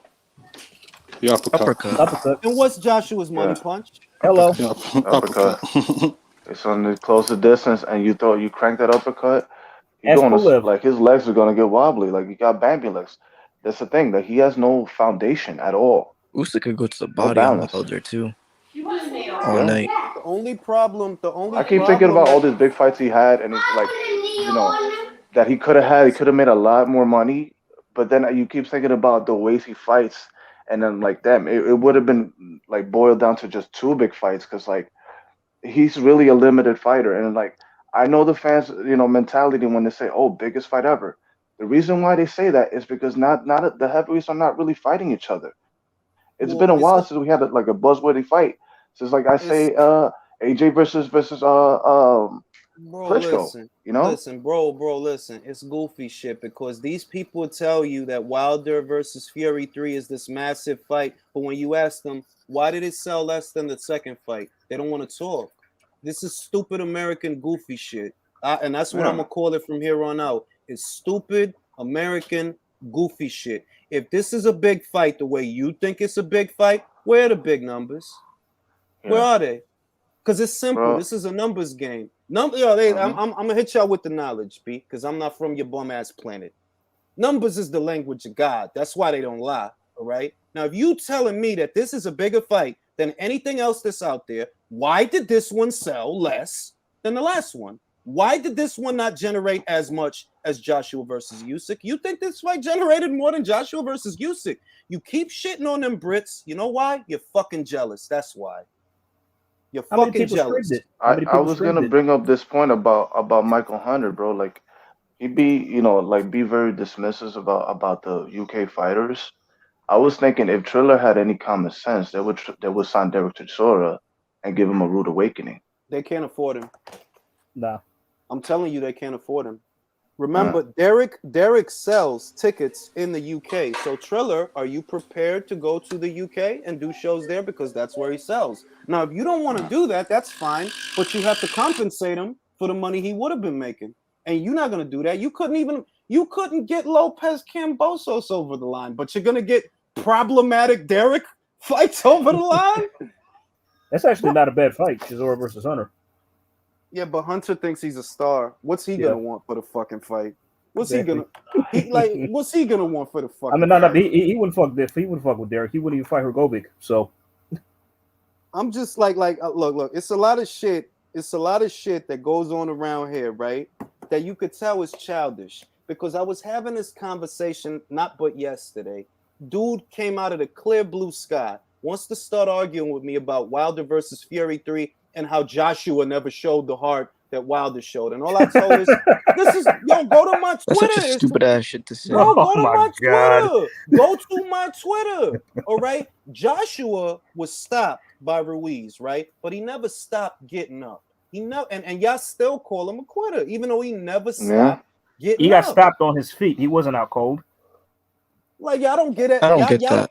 Y'all don't get that man his flowers. I'm like, I don't know what's wrong with y'all, but I know what I'm looking at. You know what I know? I know this. All right. 600 is not more than 800. That's what I know. Y'all had over a year to promote this thing. All right. That's what y'all had. Y'all had over a year to promote this fight. And when it's all said and done, you did less than last year. Regardless of how excited you are and how you had to change your underwear after the fight, you jizzed yourself. Whatever it meant to you, it doesn't matter because this fight sold less than the last one. So don't tell me it's this huge fight. No, it ain't. No, it ain't. Just because you rambling on Twitter, don't make it the fight of the century. Sorry. I'm sorry. No, I've seen fights of the century. This was entertaining, but this was not a fight of the century. Bo versus Holyfield, any old day of the week before them. Gaddy versus Ward, I don't think this any is a old top day of the 10 week. trilogy of all time. I don't even think so. No way. No, it's just so one-sided, man. Exactly. Like it just had diminishing returns each fight. Like the build-up, the fight itself, the shape they're in, The it was first just fight wasn't diminishing even that. returns. The other shit is, look, First fight wasn't really that good. Compare the moments. I don't know if y'all was around. I know Beats was around. Some of us that are older. When Manny Pacquiao got knocked out in that fucking fourth fight, bro. Dog. Now that was a moment where you like stopped and breathed. Motherfucking Tarver versus Jones. When Jones got slapped in the second fight, bro, I couldn't breathe. But when Wilder got dropped, I'm like, it's about fucking time. Jesus. It's late. I want to go to sleep. It's different, B. It's levels. It's levels. Yep. Wilder got It's because dropped. people with knowledge realize how limited and vulnerable Wilder was. He's really vulnerable. He always was. His head is open like it's like a They just 7-Eleven. It's protected always him. open. He's been protected is all. They thought Fury wasn't gonna be shit. Yeah. Like they really I said this. Like this whole thing was a result of a cherry pick gone wrong. That's it. They really put in this. Like you understand that Bo versus Holyfield was such a circus. They had fan man, bro. Dude literally flew in on a fucking fan, and they had to stop the fight in the middle of the fight because of the fucking dude, B. It was a melee, man. It was wow. All right. And that's on top of a heavyweight title fight. All right. Wilder getting knocked out, I don't want to call it a foregone conclusion, but it was expected to some degree. I think it was a foregone conclusion. I think Fury to stop him late. I just thought it would have happened a lot sooner. Agreed. But you can't compare, and if you think about the trilogy, right? It didn't have the seesaw action. Like I advise anybody that has not seen these fights, I'm telling you, watch Bo versus Holyfield. Just watch it, all right? Hell, even a fight that's not a trilogy, watch Mercer versus Lewis. Just watch it. Don't worry about nothing. Just watch it. That's back and forth. That's seesaw action. That was for more weight, way more competitive. Watch Larry Holmes versus Mike Weaver. Exactly. Yep. All right. It's fights where you have genuine back and forth seesaw action, ebbs and flows. Wilder versus Fury was not that. Just because Wilder scored 2 knockdowns in one round, what was happening in the rest of the fight? He's getting his ass beaten the rest of the goddamn fight. He's literally getting his ass beaten the rest of the goddamn fight. It was one-sided. You can't compare that to Bo versus Holyfield. No, you wilding. And even when he got knocked out, you can't compare that to when Manny got knocked out. When Manny got knocked out, motherfuckers, they didn't believe their eyes. Like, yo, he got. Bro, it was such a thrilling conclusion. Like, it was like, wow, like that the finality of it was just so epic. Manny was on his way to stopping Marquez, dude. Is what's crazy. He was winning. Yeah. That was the most like, for me, out of that all was the a fights, buzzer beater knockout. That was really like clear winning. Yeah, Bro, it was literally 1 second. Marquez did the packet. That's an example of taking it out of the judge's hands, right there. Let me read these super chats. Let me read these super chats. AJ would beat Wilder anytime, but Styles make fights. Ward said Fury is far too skilled. Yeah, like Ward is a company man now, man. Man, I'm loud now. Andre Ward is getting annoying with all the shit he's saying. He really is. I mean, come on now. He is. Like How my you guys. advise Fury to sit out a year? This past to do weekend, he nothing? showed his whole ass, even on Twitter. Look, my guys. How do you Tim, advise B, the guy to I sit been out a year said and do that. nothing? My guy is Tim, B. That's my, like, as far as ESPN commentary, my guy is Tim. That's all I'm gonna say. That's my guy. Ward is wilding these days. The shit with the clock, the fucking shit about sitting out, like, nah, he don't gotta. What you mean he don't gotta fight nobody, bro? What you mean by that? Drop the belt. If Just because you don't want to be undisputed doesn't mean don't try to convince us that Fury doesn't have to do it. Exactly, and you had 2 chances to do that shit. You had a chance to do it at 68 and a chance to do it at 75. Stop it. He's actually being counterproductive because, like, Dillian White would bring a lot of UK viewers, to that fight, Look, you got Americans trying to tell Brits what's a big fight to them. That's the funniest shit. That's how you know that it's some entitlement, goofy American. Like, yo, dog, they telling you, yes, that's a huge fight. And motherfuckers still don't want to. I'm like, yo, do you not understand? They telling you it's a big fight. That's a huge fight. I know that. Like, bro, they'll show their ass for that fight if they can get it. I pay to see it. They want to shit on. I'm like, look, man, it is what it is. I don't give a shit. I know it's a big fight. I also know there's a chance it don't happen. There's a chance they franchise Fury, skip the Mando, and maybe he fights it. Yes, oh, man. bro. Yes, bro. I'm praying to the boxing gods it doesn't happen. I hope it doesn't happen. Knowing the WBC, man, they'll do some funny shit. They've already created the Bridgerweight division, so they'll add more titles, like Crypto Belt, I'm gonna say this. Bob might do it because he didn't want Loma going into the zone. So why would he want Fury? I'm gonna say this. Look, I'm gonna say this. I'm not gonna cast judgment on Fury just yet because ultimately he hasn't dropped his belt. He did say he wants to fight Dillian. It's his father. It's his father saying, "Oh, he should drop the belt." It's Andre Ward saying he should drop. You know what I mean? Like, it's not him saying it. So I'm gonna let the man make a decision before I even lay into him. But as far as the goofy American, I gotta say some goofy American shit. Like, you wilding. Like, nah, drop the belt for what? For what? Dropping the belt ain't gonna get him Usyk. Usyk is busy right now. You got the fight. Mm-hmm. He busy right now. And he wants all the belts too. So if he doesn't have that, right. well, how's that fight worth to him? Nothing. Real shit. Oh, Rob sent me a DM. Bro, you want me to screenshot the DM and send it to the email and then post it here? That's too much work, Rob. Next time. I'll show it next time. It's too much work.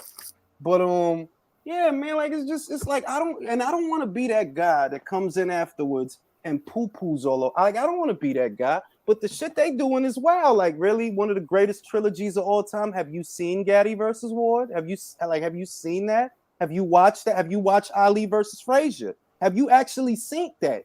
See that? They all over Twitter, man, all social media, man. They're like, tell me you haven't watched boxing in a minute without telling me you haven't watched boxing. Exactly. Tell me without telling me. Like, yo, you wilding. Like it was a good little fight as far as trilogies go. It was one of the more unnecessary ones I've ever seen because we just saw him get his ass beat. The biggest difference between Wilder versus Fury 2 and Wilder versus Fury 3 is Mark Breland wasn't there to save him because if he was, the fight would have ended before the 11th. That's the biggest difference. Breland knew to take him out. Why? Because the only thing that's going to happen if I let it go is you're just going to keep getting beat the fuck up. That's the only thing that's going to happen. Yeah. What about, like, see, the thing is, it's such a flipping, like, even like that fight yesterday, like, who was it? Navarrete and Micah. That was a really good fight. That was an excellent fight. Mm-hmm. Right? And then Yes, when you go to the low weights, fights like Israel Vasquez, Rafael Marquez, how much times did they fight? 4 times? What, that's a better series than that? No way. No way. You like even Valdez versus Burchell, right? Because to me, Wilder versus Fury falls under the category of one-sided beatings, right? That's how I categorize, because that's what the fuck it's been for 2 fights, right? Even in the realm of one-sided beatings, I saw a better one-sided beating in Valdez versus Burchell. I didn't think that, and it was, to me, it was better because I didn't think that was gonna happen. Like, bro, he bodied Burchell, bro. I thought Valdez was gonna get killed. He bodied Burchell. I'm like, yo, this is wow, right? So I didn't have a lot of ooh and ah moments if you watch the live stream I did, you can watch me while I'm watching it. Like, yeah, it's entertaining. I am entertained, but I'm not oohing and eyeing because I saw this already. I saw it last year. I'm not wilding. I saw it last year. He beat the shit out of him, and he's beating the shit out of him again. You know, I wouldn't be surprised if Ring Magazine give him the Knockout of the Year honors. It already has their bell. You know, Look, Chocolatito versus Estrada 3 is still fight of the year for me in terms of skill, ebbs and flows, and back. And it's the skill that stands out for me, to be completely honest. It is the skill, because that was high level shit at a high pace. That was a throwback fight right there. Yeah, like Wilder versus Fury wasn't skill for skill. It was unskilled guy versus did skilled I say guy. fight of the year? I meant knockout. Mr. Lockett says, for it to be a trilogy, it was pretty one-sided. D. Davis says, AJ has a better resume than Fury and Wilder combined. I don't want to poo-poo on Fury and say that he doesn't have a decent resume. It's certainly better than Wilder's. It's certainly better than Ortiz's. I could say that. It's better than those guys, but the level that they're putting him at, the pedestal, it's like, come on, dog. He beat the guy that he beat last year, and he's pound for pound. Come on. And he's comparable to Muhammad Ali. Yeah, come on. Come on. It's entitled defenses, bruh. Come on, man. Who's white in all of this? Jimmy Young? You know what I mean? Like, because it's like, yo, if you're gonna compare it to that era of fighters, Ali fought more than just Liston. He fought Frazier and Foreman and Chavallo and Norton. And he fucking fought Holmes when he should have been fucking retired. You can't compare this guy to that guy. From heavyweights in the pound for pound list, I can't take it seriously anyway. Yeah. Career heavyweight. It's wild, Usyk man. is different still, but a career heavyweight can't be in the Usyk pound for got 3 pound fights list. at heavyweight and a better He answered resume that than Wilder. fundamental question. The reason why he's up there is because he answered that fundamental question. It's like, what would your skills look like at a different weight class? That's why he's pound for pound. Moreover, with Usyk, it's literal, and I know that Beats doesn't like the pound for pound. I respect it, but with Usyk, unlike Crawford, unlike Canelo, unlike every other fighter ranked on the list, why does his situation stand out? Because the list itself asks, if he were a heavyweight, who would win? Usyk is the only one that has brought that to real life. Why? He moved up to heavyweight. That's it. That's the question. If, let's say, AJ is, take Fury and Wilder out of it, whatever, right? Let's just say AJ's the number one guy at heavyweight. Let's just say that, right?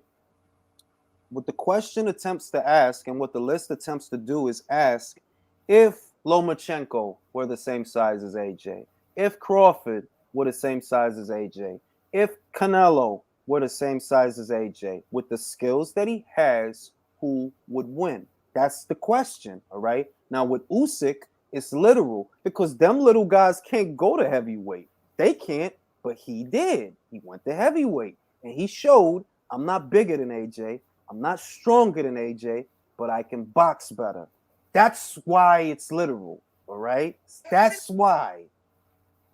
I think today Usyk has the best. I think his legacy might age the best of the fighters today. Of him or course, Canelo, yeah. because of the significance of what he did. He's certified Hall of Fame in my book. Yeah. All time great. Like AJ could go in there in the next fight. AJ could go in there in the next fight, right? And he could knock his head clean off his shoulders. He could make the gap in his tooth even bigger, right? In the next fight. But his Hall of Fame is stamped, bro. It's stamped. Look at what he did. He fought on foreign soil for every title fight. Number one cruiserweight ever, and now the unified heavyweight champion. You know how fucking hard it is to win on foreign soil? You know how fucking hard that is, man? You got to go in there and shoot the goddamn guy.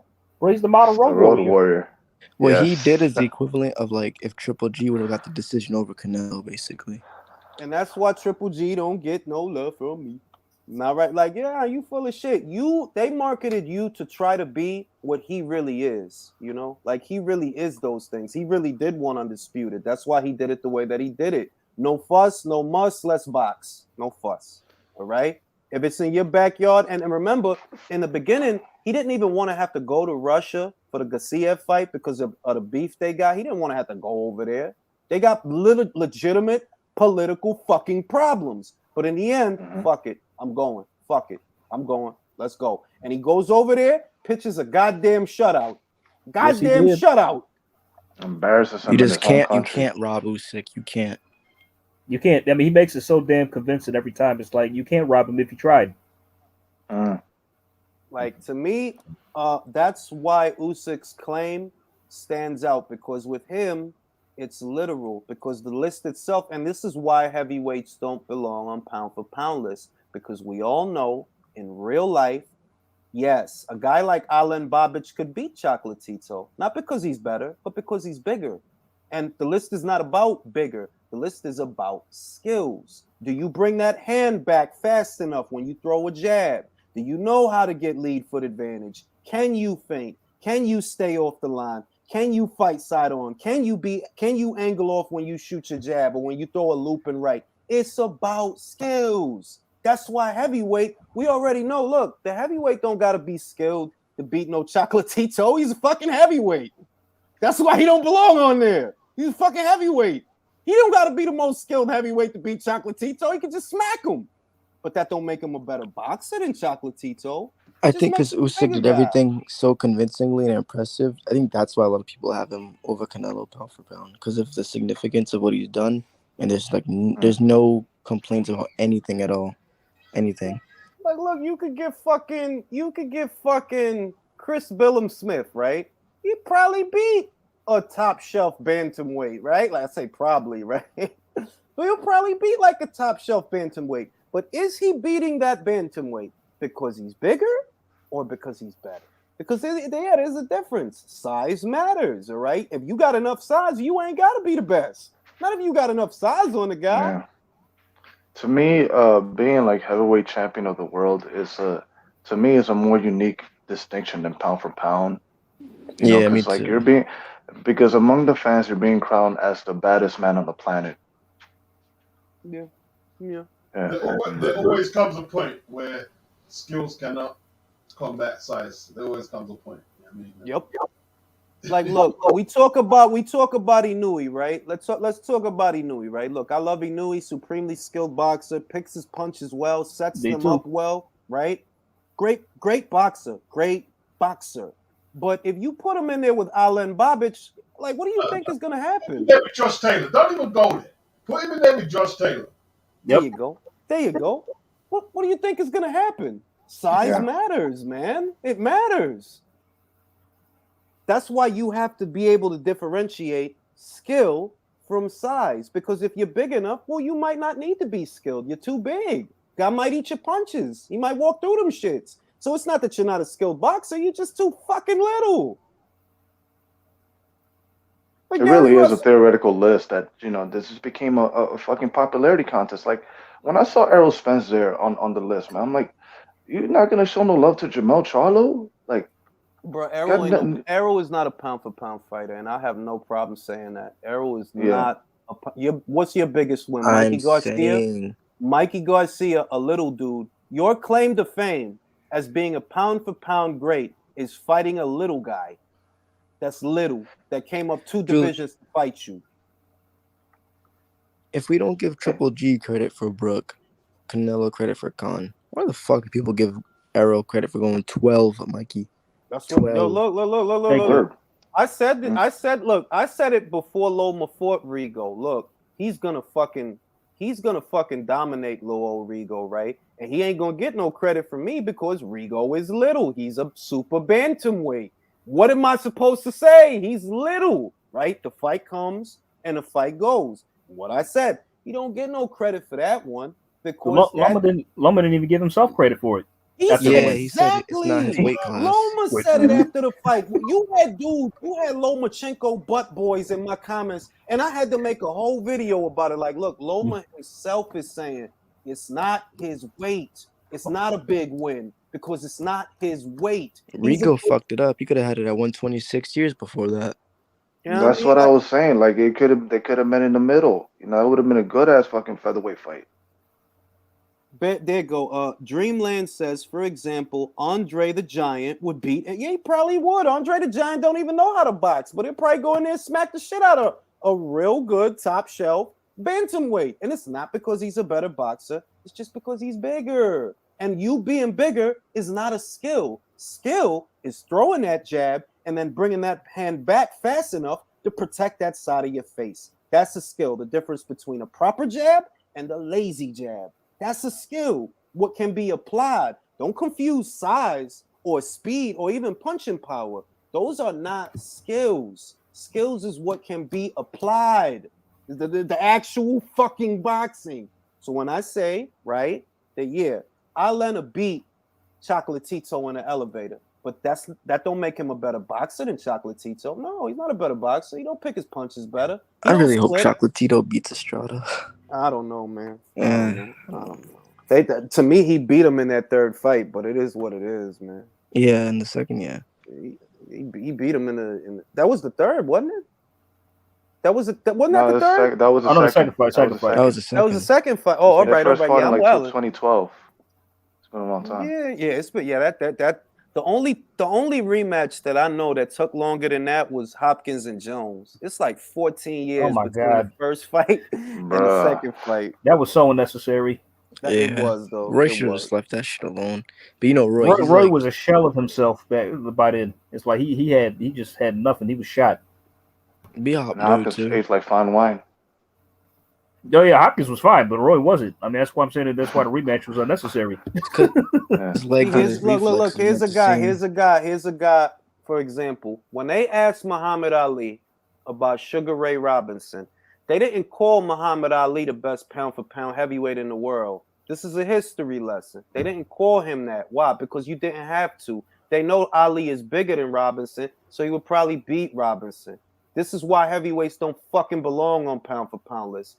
Get it through your head, fanboy, because I know this is about Fury for you. This is just all about you being able to put Fury on the list because you're so fucking high on him. You don't understand that it's not for them. When they asked Muhammad Ali about pound for pound, what were they talking about? A fucking middleweight, not a heavyweight, because pound for pound lists are not for heavyweights. It's probably MMA under a different name. I don't understand that shit. Like what is hard about that to understand that it's not for a heavyweight because in people real try life, to make pound for pound seem like who they think is just has the best skills. Like, bro, it's not what it is.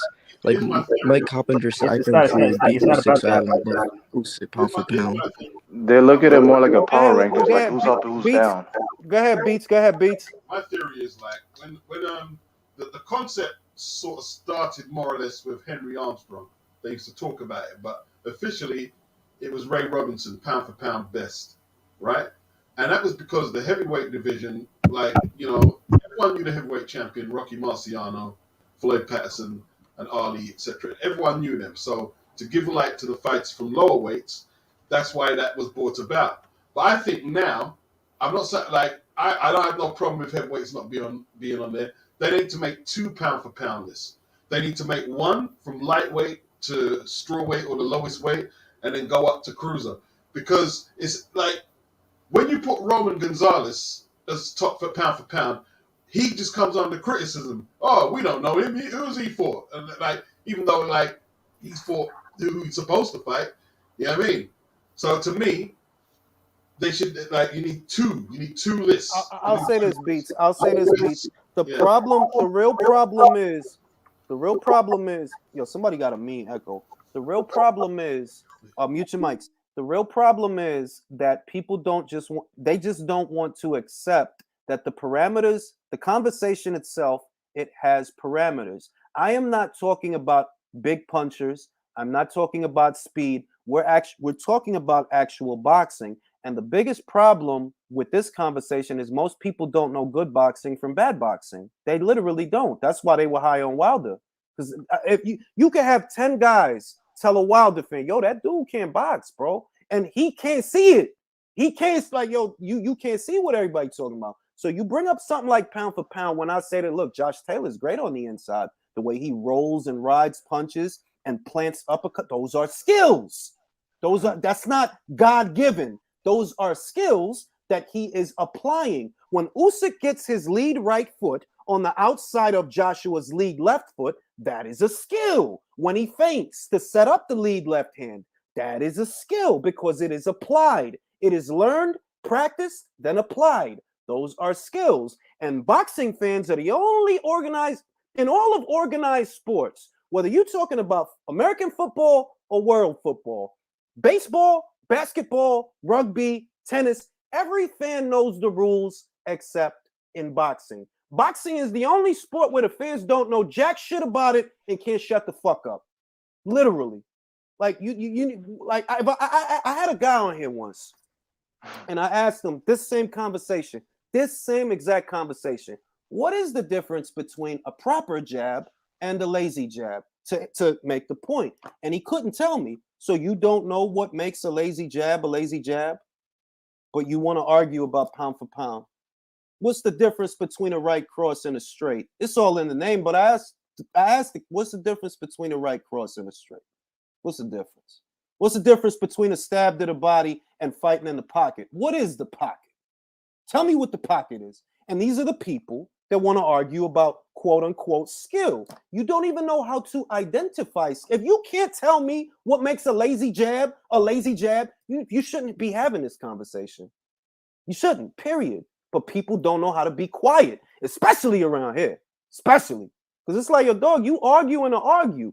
If you don't know what the skills are, why the fuck are you arguing about pound for pound? Pound for pound is not about who hits harder. It's not about who's faster. Really, at its base, it's all about skill and what is applied. Sugar Ray Robinson was viewed as the most skilled of his time, more so than heavyweights.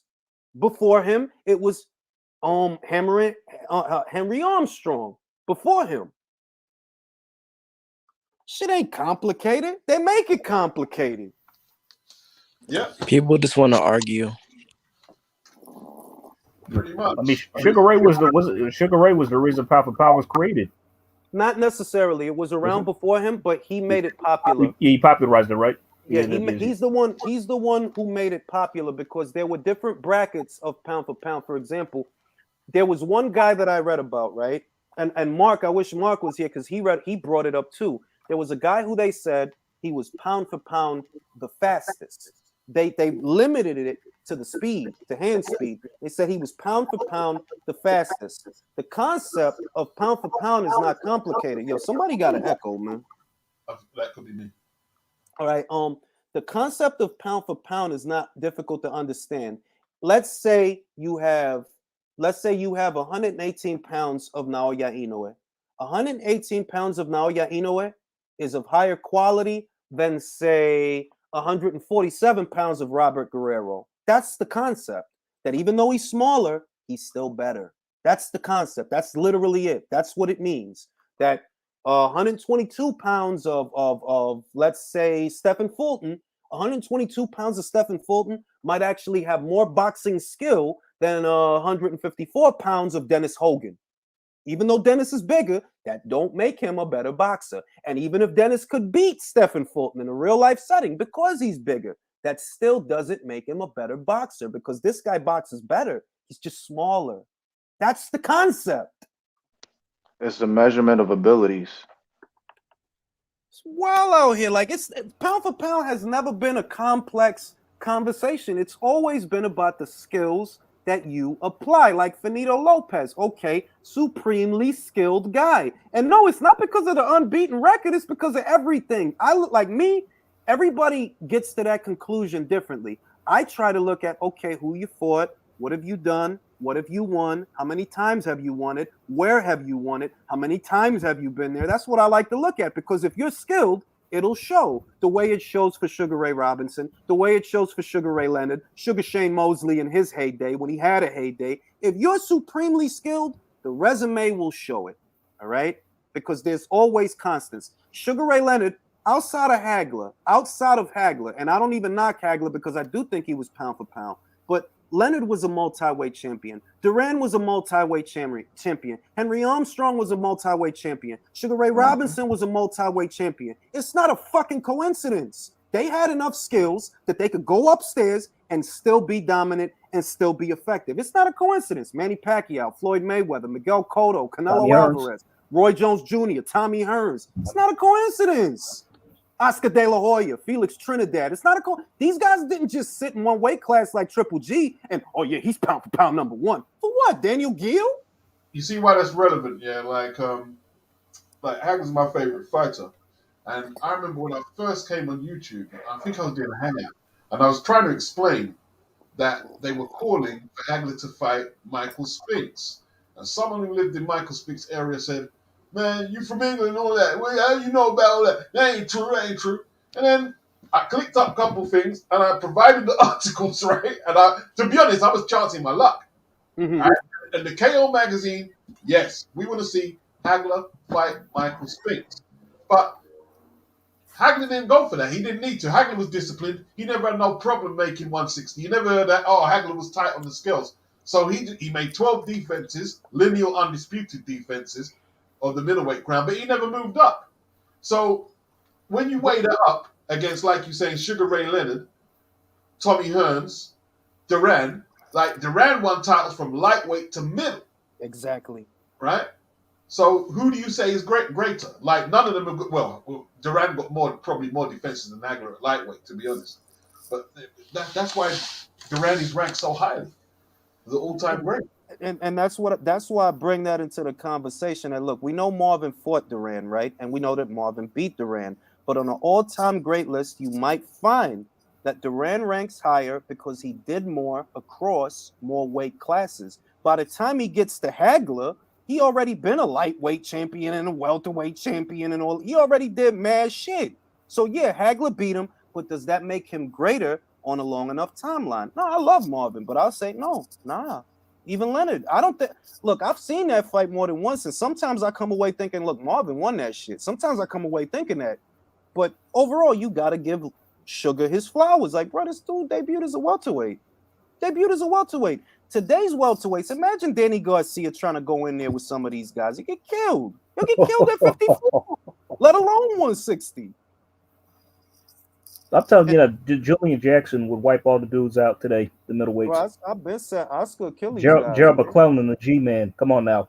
Oscar by himself in this era of welterweights. Bro, imagine Oscar De La Hoya versus Keith Thurman. The one I'd love to set Nigel Ben on Charlo. I'd love to do that, man. Bro, exact. Nah, let's not even let's do Hagler Charlo, because they love blowing smoke up people's ass. Like, bro, he's not that good. I'm sorry, all right? He's not that good. I'm sorry. He got a jab. He got a good jab. 2 rounds max. That's it. Let me read the super chat. Because like math, you miss a step of logic in the problem, like the order of operations, you always get a different answer. That's why it's complicated. I would say the concept itself is not complicated so long as you stick to what it's really about. And what it's really about is skill. At what level have your skills taken you? Because if you are skilled, you're going to be at a certain level. You're going to be at that Leonard level, that Duran level, that Mayweather, Pacquiao level, that De La Hoya, Trinidad level. Because we ain't just talking about a guy that won a belt. Many number of these motherfuckers won a belt. Terry Flanagan won a belt. But we ain't just talking about getting a belt. Turbo. Motherfuckers hate Turbo. Shit.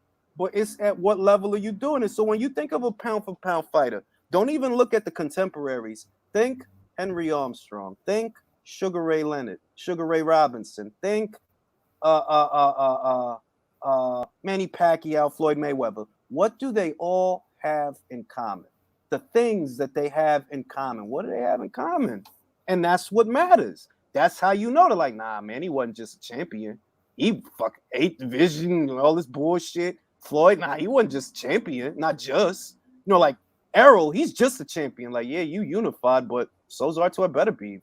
So's MJ Akhmadaliev. What sets you apart from them? What else?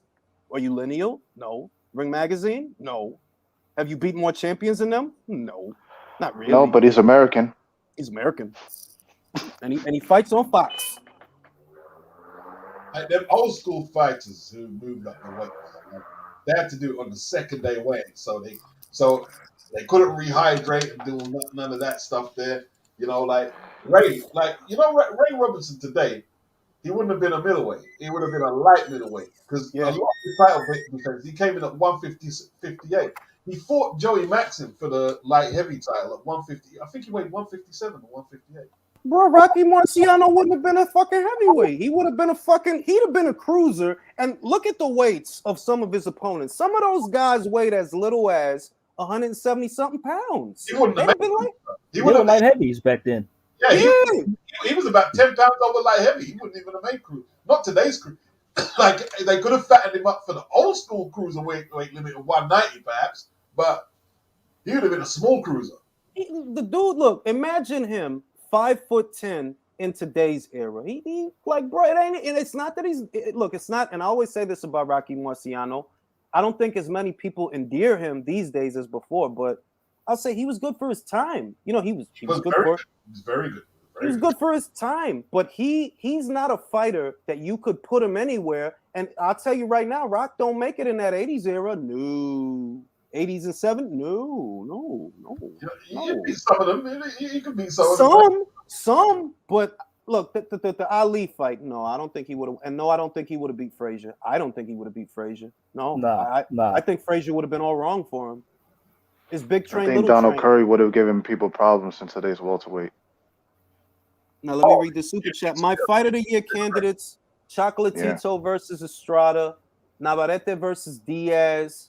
Because that was a great fucking fight, better than last night's fight. What else? What's another fight of the year candidate? It ain't Wilder versus Fury 3, if that's what you're getting at. It ain't that. Rocky hit fucking hard. I'm not. Look. But Joe. But look. I don't think Rocky hit harder than Foreman. Let's get that right out the way. I don't think that. I think Rocky hit hard, but I don't think he hit harder than Foreman. And Joe Frazier was tough as nails, and he knew how to roll, ride the punch, or bob and weave the punch. All right. Difference is, how many guys really had a gas tank like Joe to fight that way for 15 fucking rounds? Like, nah, bro. Nah. I mean, what Angelo Dundee called him? He called him an Energizer Bunny in boxing trunks, bro. Nah, I think Joe would have got him, and that's not a knock on Rock. Like, to me, no, that's not a knock on Rock. Rock was great for his time, but they really were a lot smaller than. And we gauge his power based on the knockouts that he got. Right? Okay, who was he knocking out? Guys that weigh 170, guys that weigh 180. He slept Bob Foster. Come on now. He took out Walcott. Walcott was at least 190 near too. But beats 190, not 2 and change. All right, but look, if we're gonna do fantasy matchups, like if we're gonna, all right, this era here, 6'6", 6'8", 6'9" heavyweights, 7 stomach. We have to be fair, yeah. If Rocky was born today, he would probably be at least 6'2", 6'3", and if them guys were born back then, they won't be. They won't be. Yeah, because no, we take him for what he is, right? Look, I'll tell you, this is how I do it, right? This is how I do it. I look at his height, his weight, and his wingspan, right? I look at that, and then I match that up with wherever those numbers go. Rock would probably be the most destructive cruiserweight we've ever seen in today's era. That's what he would be. He'd be a cruiserweight, but he'd be the most destructive cruiserweight we've ever seen, right? Ali, I love him. I fucking love him. I can't say a bad word about him. But he would be small in today's heavyweight division. That's just the facts. He was 6'3". He'd be small. Cruiser. Ali would have started at cruiser. Yeah, like exactly. Cassius was. Remember, Ali. You know, he's a little fuller. But when he was Cassius, he was real lean guy. Like, he'd have been a cruiserweight, bro. So to be fair, I don't usually do the fantasy matchups unless the eras are similar, like 80s era versus 60s era or 70s era. But even 80s era, like those guys wasn't that big. Like, they wasn't that big in the 80s. Like, not that big. These fucking giants that's running around here, the median height for a heavyweight today is like 6'4" to 6'6". It's like people were saying, Holyfield fought a small man in Buster. Buster was 6'4", 6'5". He had a longer reach than AJ. Let me have a look now. Buster Douglas had a long ass reach. But that right cross, I remember that. He counted him when he dropped Buster. When Holy dropped Buster, he hit him with a right cross, a counter right cross. That stayed in my memory. I feel like Buster could have got up from that. You think? What you guys think? I think he stayed down because of exhaustion.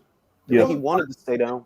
It wasn't quite a pull counter, but it was still he weaved back from one of his punches and came back with the right and took him out. It was a good move. Yeah, Buster telegraphed his uppercut. Holyfield read it easily and countered with the right, and that was it. Like if you think about Holy and Michael Moorer, for example, if I think about Holy and Michael Moorer, cruiserweight era of the past versus cruiserweight era today, they could be competitive today because Maris Breedis is not a tall guy. You know, like he's not really a tall guy. And a couple of them guys down there, they ain't really tall guys. The tallest guy is Lawrence Okolie at cruiserweight, one of the taller guys, right? But because there's not that big a difference, yeah, you could take Holy and you could take a guy like Michael Moorer and put them in today's cruiserweight division because they fit in, and we know what kind of fighters they were. They were excellent fighters.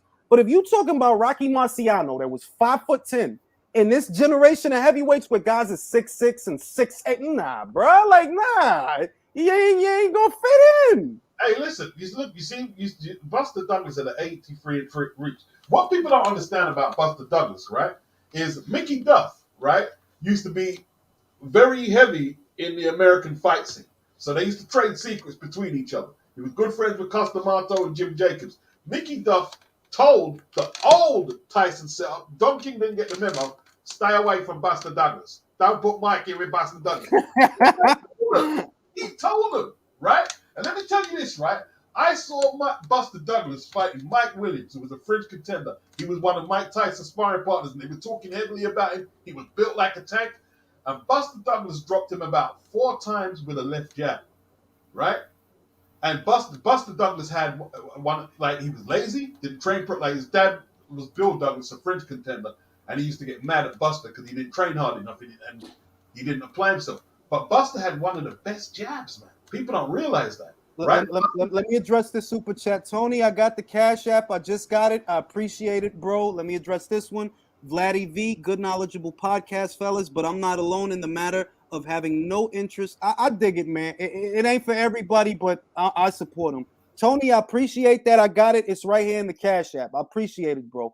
What I'm going to say about Douglas is Buster Douglas gets taken out of context, not because of who he was, but because of who Mike was. Mike was like Achilles, bro, at that. You know, he's like Achilles, bro. Like, you just couldn't imagine that, like, yo, somebody gonna beat this dude, B, let alone Buster Douglas. Like, you just didn't imagine. But if you go back and look at him, yeah, he was already had a good jab. And he had a long wingspan. So did Lennox. Going into the fight, he beat Oliver McCall, Burbick. Burbick was a former champion. Mike Williams and McCall. Like, going into that fight. Listen, I feel, and this is just me, right? Maybe I'm revising history, right? But like most people don't realize who beat Oliver McCall before the Lewis rematch? Frank Bruno. And I always maintain, like, yo, to me, Bruno tenderized him. He beat him before Lewis got to get that back. He beat him. But they talk about Frank like Frank wasn't shit. Watch the Lewis for like, nah, Frank could fight. He could fight. But yo, it's a lot of punches. Look at that era of boxers, bro. Somebody gonna get you. Bruno. Frank had a long jab as well. Frank had a big, long, strong jab. I tell you what, a lot of them guys from the 90s, they might not have the height, but the wingspan, their jabs would be very much a factor. Listen, Lewis would not be the tallest heavyweight in this era, but to date, I think it's only one guy that has the same wingspan because Lewis had 84-inch wingspan, bro. Yeah. 84. I'm looking at it now. Oliver McCall got 82-inch reach. I didn't even realize. Bro. It's two. It's wild. Like, and the reason that matters, like, this is why I say that, okay, like Lewis, take Lewis. He's about 2 eras, maybe 3 eras removed from this one, right? So what would make Lewis competitive in this era?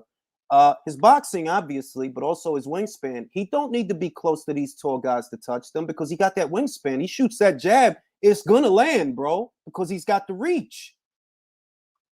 But if you're talking about a guy like Rock, where you be like, what, 5'10", 70-something inch wingspan? What is it, 76, 78, something like nah, bro, you too little. You too little. It won't work. But gentlemen, this has been a great live. I'm gonna go eat lunch. Always a pleasure. Where you going live for Mikey later? Maybe I got to take my. I might take my wife out. I might catch that fight on the rebound because I got to go outside. I'll holler at y'all.